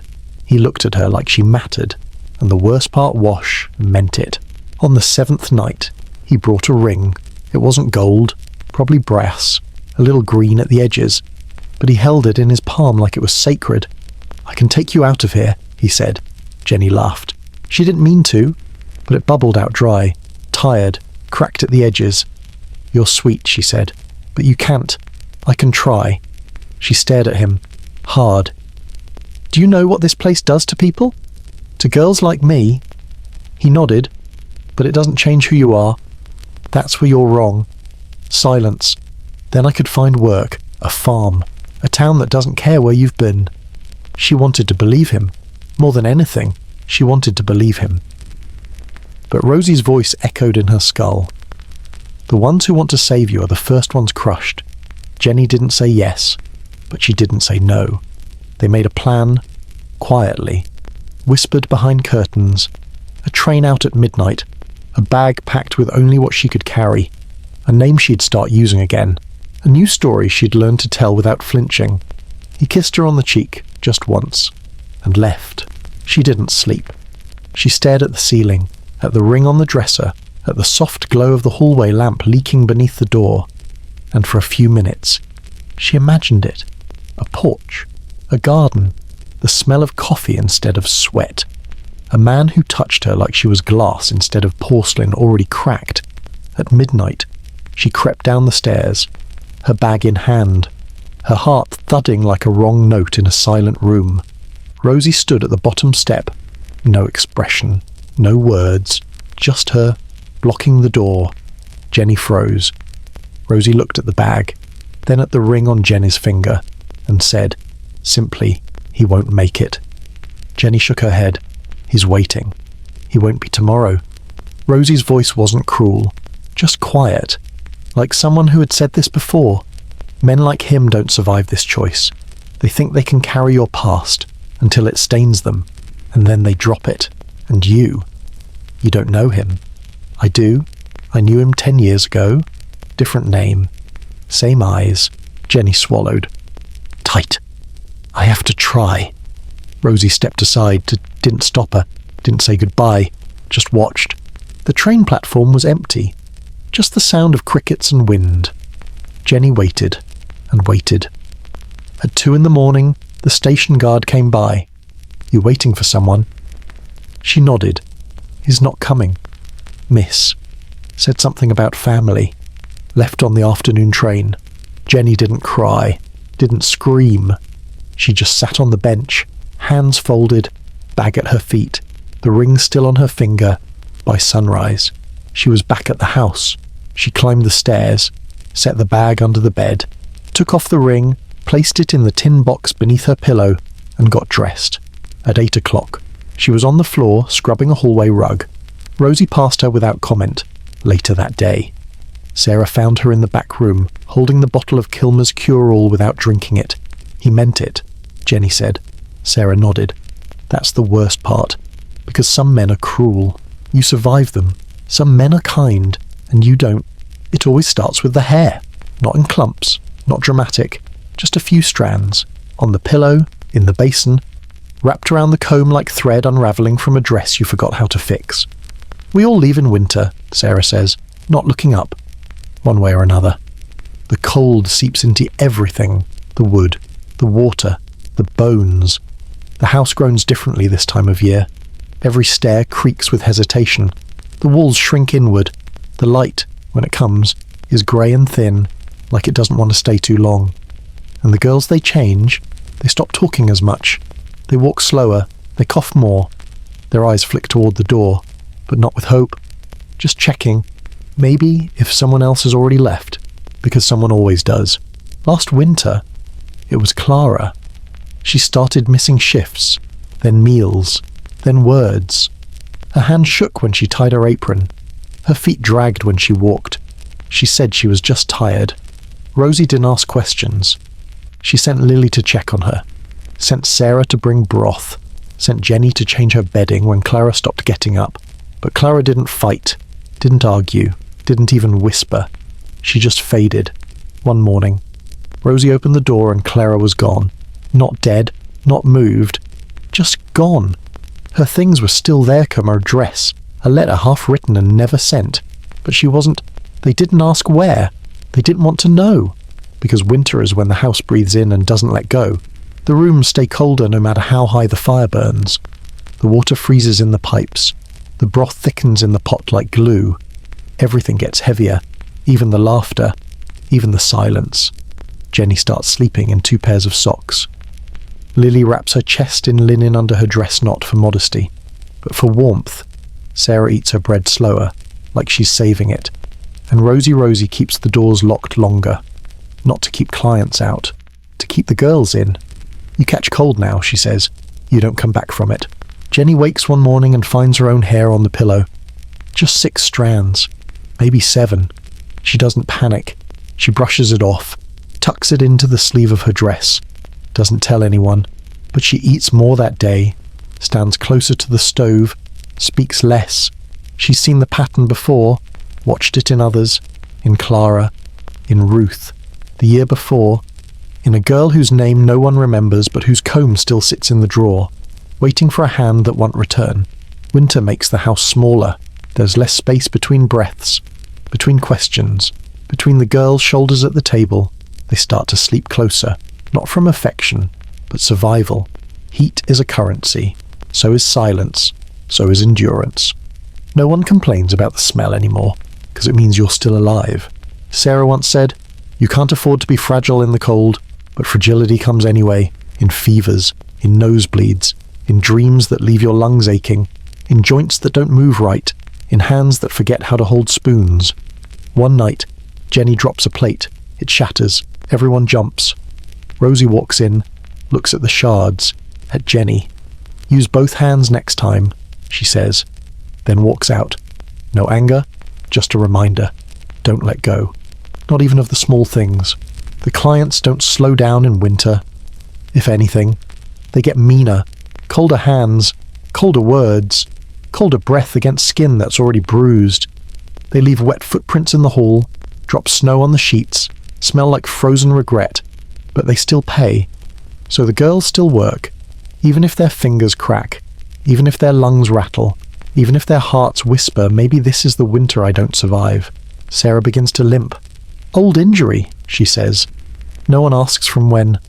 Lily loses her voice for 2 days. She serves clients anyway. Jenny wraps a scarf around her throat between rooms. Not because she's cold, because she doesn't want the wind to steal her name. One morning, a bird crashes into the window. Everyone hears it. A soft thud, a flutter. Silence. Jenny finds it in the snowsmall. Still. Feathers perfect. She buries it with her hands. No words. Later, Sarah says. That bird was smarter than most of us. It tried to fly away. Jenny doesn't reply. But she dreams that night of wings made of thread and smoke, and of trying to lift off with a body too tired to believe. "We all leave in winter," Sarah says again, and the girls nod. "Because even if your feet stay in the house, even if your hands keep moving, even if your lips still form words, some part of you is already gone, to a place with no walls, no clients, no ledger, no Rosie at the door, just snow and silence, and something like rest. There comes a point when your body stops being yours. Not in a single moment, not like a door slammed shut. It happens slowly, quietly.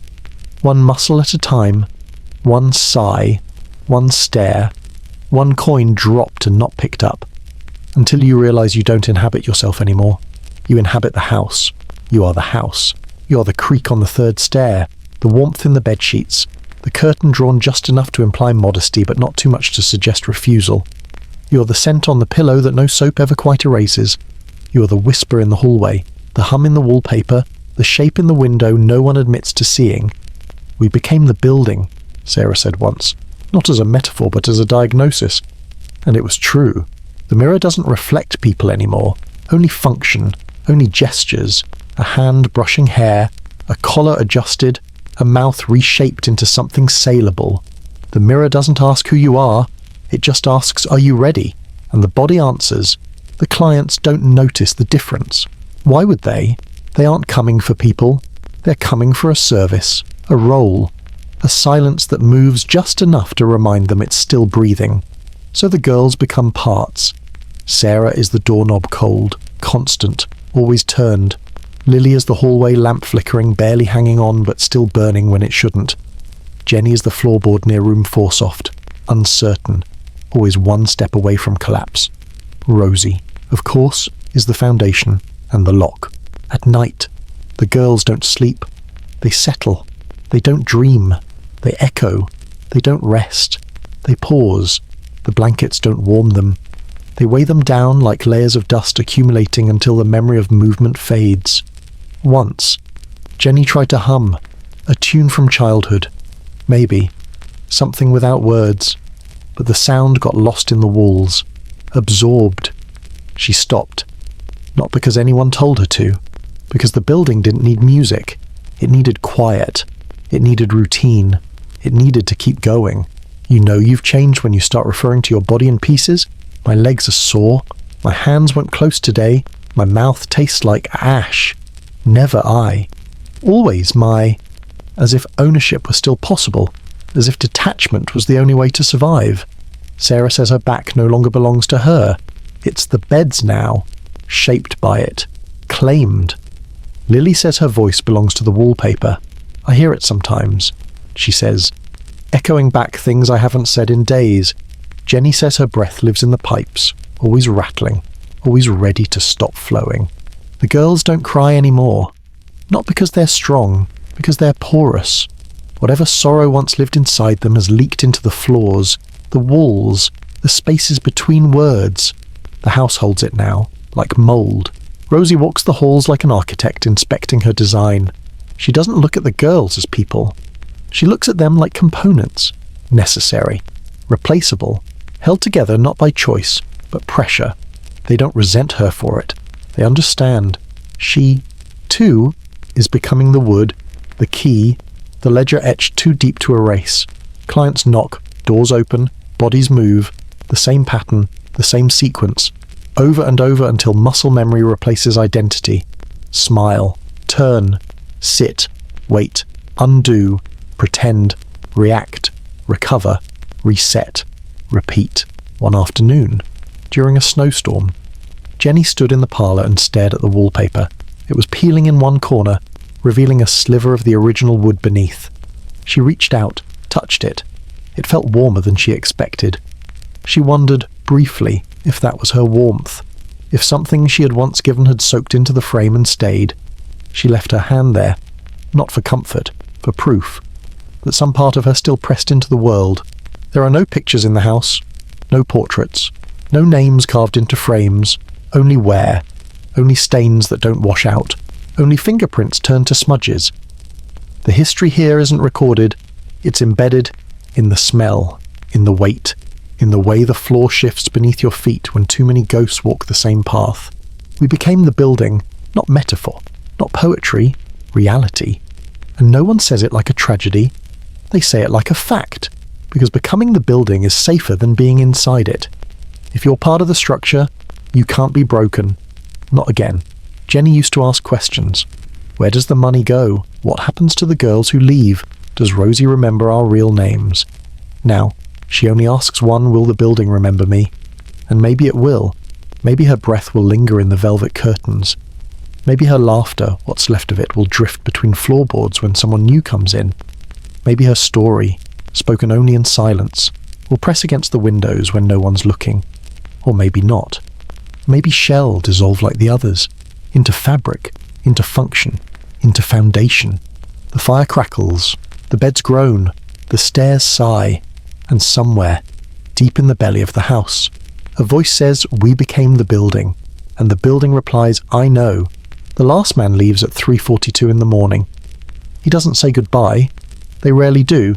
Just buttons his shirt, grabs his hat, and walks out into the dark like the night hasn't swallowed another part of someone behind him. The door closes softly, out of habit, not kindness. Upstairs, the hallway still breathes. The wallpaper exhales. The floorboards sigh. The girls begin the closing ritual. Beds stripped, lamps turned down, linen bundled in the hallway. No one speaks. The silence isn't heavy. It isn't even sad. It's just what's left. Sarah moves like her joints have learned to ignore themselves. Lily's foot drags a little more than usual. Jenny gathers the used towels and knots them together. Like maybe if she ties them tight enough, the night won't fall apart. Rosie doesn't say much. Just 5 hours. That's all. 5 hours until the sun finds the curtains again. Until the water starts to boil. Until the ledger opens to a new date and the first knock returns, wrapped in different shoes and the same intention. 5 hours till we open again. The girls nod. They all know what it means. 5 hours to become something else again. Downstairs, the stove flickers low. The soup is already reheating. It's always reheating. No one remembers the last time they emptied the pot fully. Like the house itself, it just simmers endlessly. Recycling the same broth, the same echoes, the same quiet weight. Jenny spoons some into a tin cup. She doesn't drink it, just holds it between her palms like a relic. Steam curls up and paints the underside of her chin. Sarah sits in the corner, shoes off, one stocking torn. She hums something broken, a song without a tune. No one asks her to stop. Lily is lying flat on the floor, arms stretched like she might float off if she tries hard enough. Feels nice, she says. The wood doesn't answer, but it holds her. Rosie watches them all. Not fondly, not coldly, just watches. like a clock that knows how many ticks are left in the hour. There's a strange kind of freedom in these 5 hours. Not real freedom, but the kind that doesn't ask you to smile, the kind that doesn't demand breathy laughter or soft gestures, or the ability to carry someone else's grief in your arms. In these hours, they're not bodies, not products, not pages in someone's fantasy. They're just still. They exist, like ash, light, but still warm if you press close enough. Jenny curls up in the hallway with a blanket that doesn't belong to her. None of them do, really. Everything in the house has changed hands too many times to claim ownership. Blankets, dresses, names. But it's warm, and she wraps it tight around her shoulders, closes her eyes, and breathes like she might still believe in sleep. Sarah reaches into her tin box and pulls out the brass ring. She doesn't put it on. She just looks at it. The shine has dulled. The metal is tired. Like her. She places it back gently. Not because it's precious, but because she's afraid it might break. The light begins to shift around 4:30. Not sunrise. Not yet. Just a softening. The dark gives up a little. The corners of the room blur less. The girls' faces look more human, less haunted. Jenny stands, stretches, cracks her knuckles. Lily groans from the floor. Sarah rolls her stocking back up. 5 hours is almost gone. Rosie speaks again, this time without looking up from her ledger. Fresh sheets on the red room. Someone left blood. Jenny nods. No one flinches. No one asks whose. At 4:55, Rosie unlocks the front door, not to open it, just to prepare, just to say, we are still here. We didn't die in the night. We didn't vanish. We are ready to play again, or at least pretend to. 5 hours. It's never enough, but it's always something. A blink, a breath, a heartbeat that doesn't have to perform. In these hours, no one is watching. No one is buying. No one is pretending this isn't a graveyard dressed up like a parlour. And in these hours, the girls remember small things, how to sit without crossing their legs, how to breathe without counting, how to blink without flinching. They remember their own names, not out loud, but somewhere in the spine, in the knuckles, in the backs of their eyes. It flickers and then fades. The first knock comes at 5:07, right on time. Rosie doesn't look up. She closes her ledger, stands. "Let's go," she says. And just like that, it begins again. But you, listener, are different now. You've seen the cracks, heard the steps, tasted the broth. You know what it means when a girl says, "I died once," or when Rosie says, "Don't die." It's bad for business. You followed them through the rooms, through the warmth and the cold, through the laughter no one believes in and the quiet that feels truer than scripture. You've sat with them in the 5 hours when no one watches, and maybe now, when you walk through your own town, through your own life, you'll pause a little longer in front of a building with shuttered windows. You'll notice the cracks in the frame, the flicker in the curtain, and you'll wonder not with judgment, not with pity, but with memory. You'll wonder who lives there, and what she gave up to survive. 5 hours till we open again, but some doors, once seen, don't close the same. Sleep well, and remember quietly, they're still in there, and they're still waiting. The ledger in Rosie's office is immaculate, every coin earned, every minute logged, every shift noted in black ink with a date and an initial. The girls' names never appear in full, just letters, symbols, enough to track, not enough to identify. A system built to be cold, efficient, untouchable. But that's only half the system, because the real rules of the house, the ones that keep you breathing, aren't written anywhere. They're passed in whispers, learned in bruises, etched into habit, not paper. Rule 1. Don't ask where someone went. If a girl disappears, you don't speak her name. You don't fold her blanket. You don't touch her drawer. You certainly don't ask Rosie. You nod and you move over. The bed becomes someone else's by the next night. If you're lucky, they'll burn the mattress. If you're not, you'll sleep in it. Rule 2. Don't fall in love with a client. Don't even like one. Don't smile unless you mean nothing by it. The ones who say I could save you will try, and fail.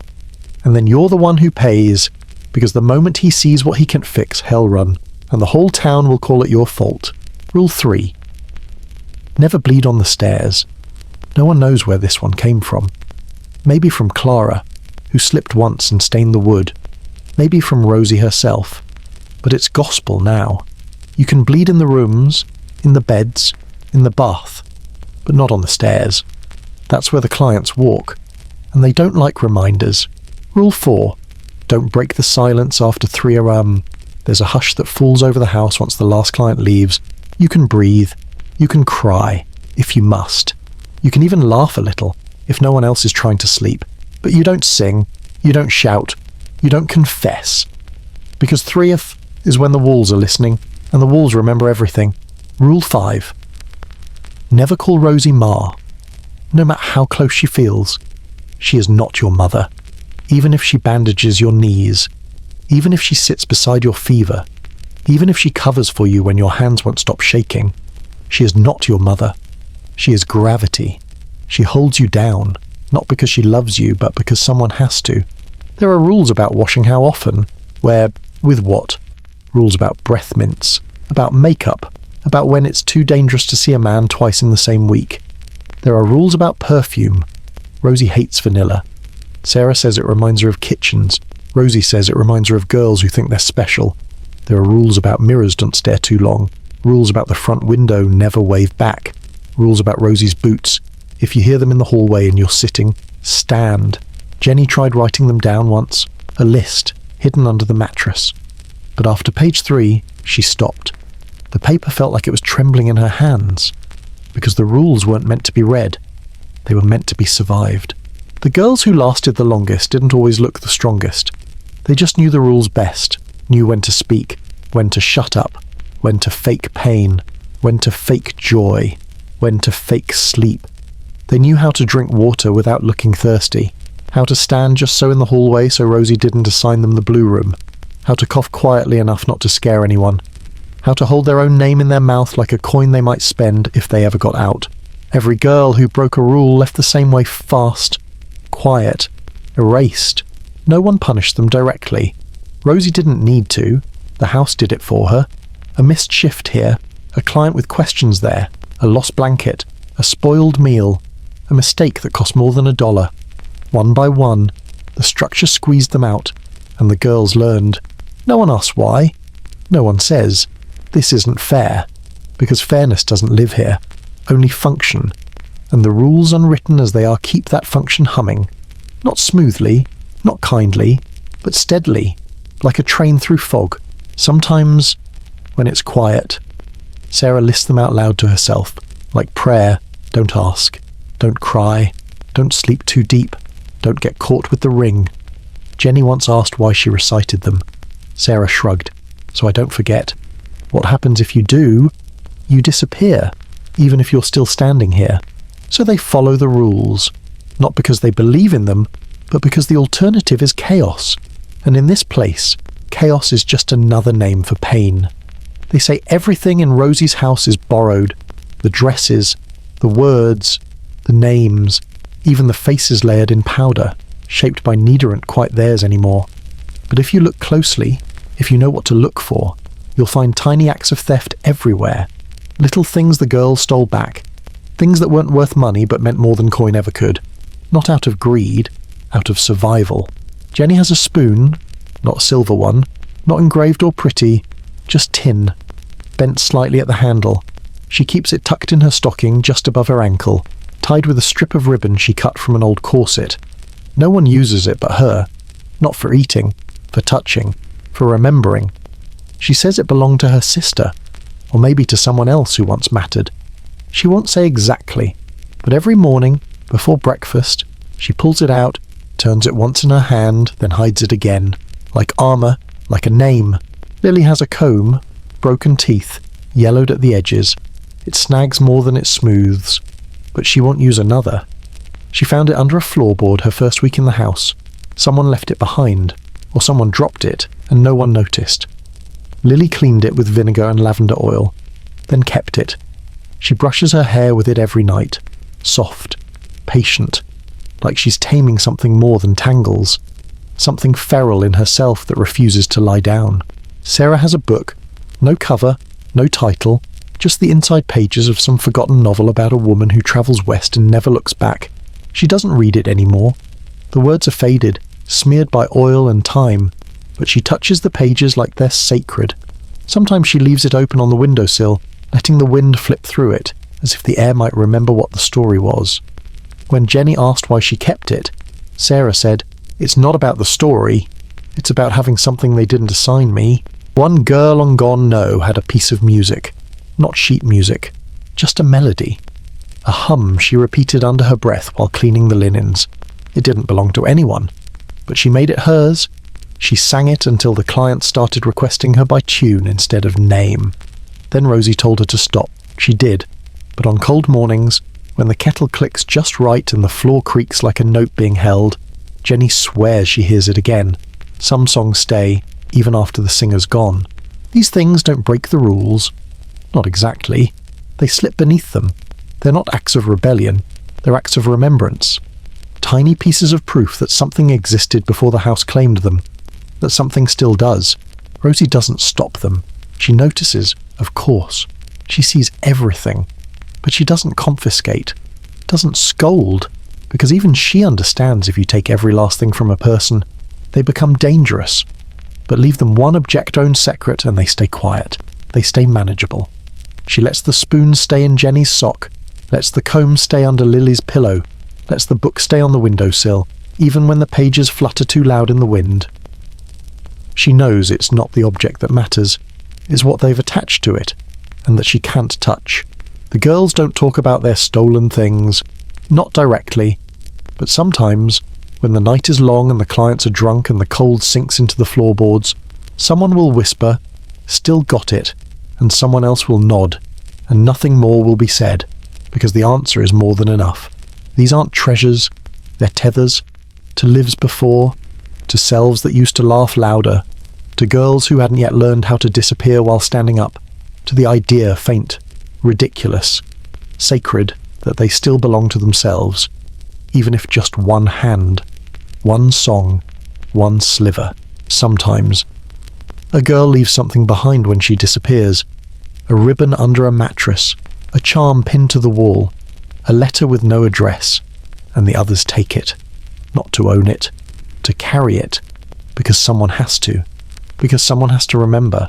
Because even if the house forgets, even if the name is gone from Rosie's ledger, even if no one speaks it again, there is still a comb, a spoon, a song, a line from a book no one finishes, and that's enough to say I was here. The wallpaper peels in the corners, softly, slowly, like it's listening, like it's tired of holding its shape. Yellow flowers once lined the walls are small, delicate, repetitive. Now they fade into brown stains and waterlines. Time has worn them quiet, but not empty, because the girls say the wallpaper has ghosts, not the kind that rattle chains or blow out candles. These ghosts whisper. These ghosts watch.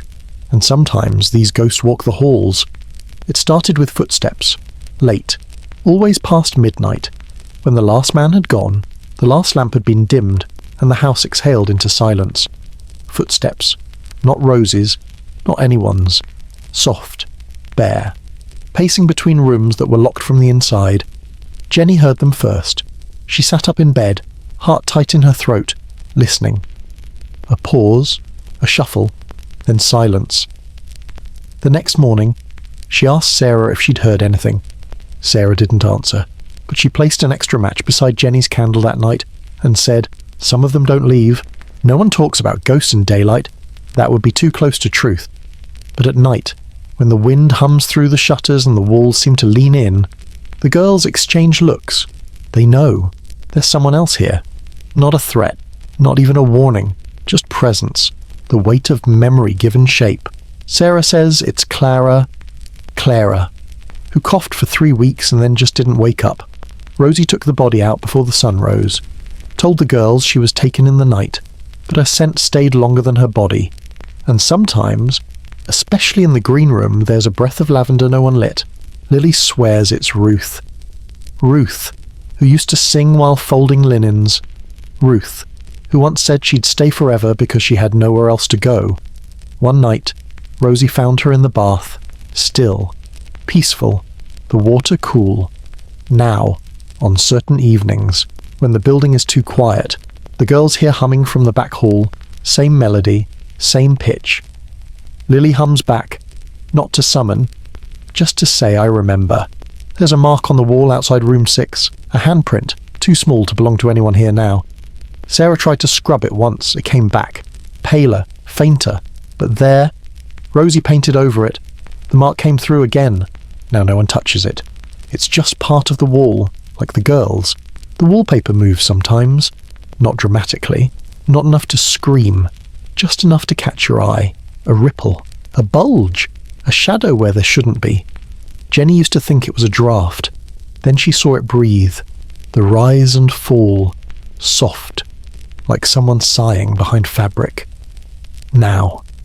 She leaves small offerings beneath the loose edge crumbs of bread, a petal from the windowsill flower, half a matchstick, tiny tributes, not from fear, from respect. Rosie knows. She doesn't deny it.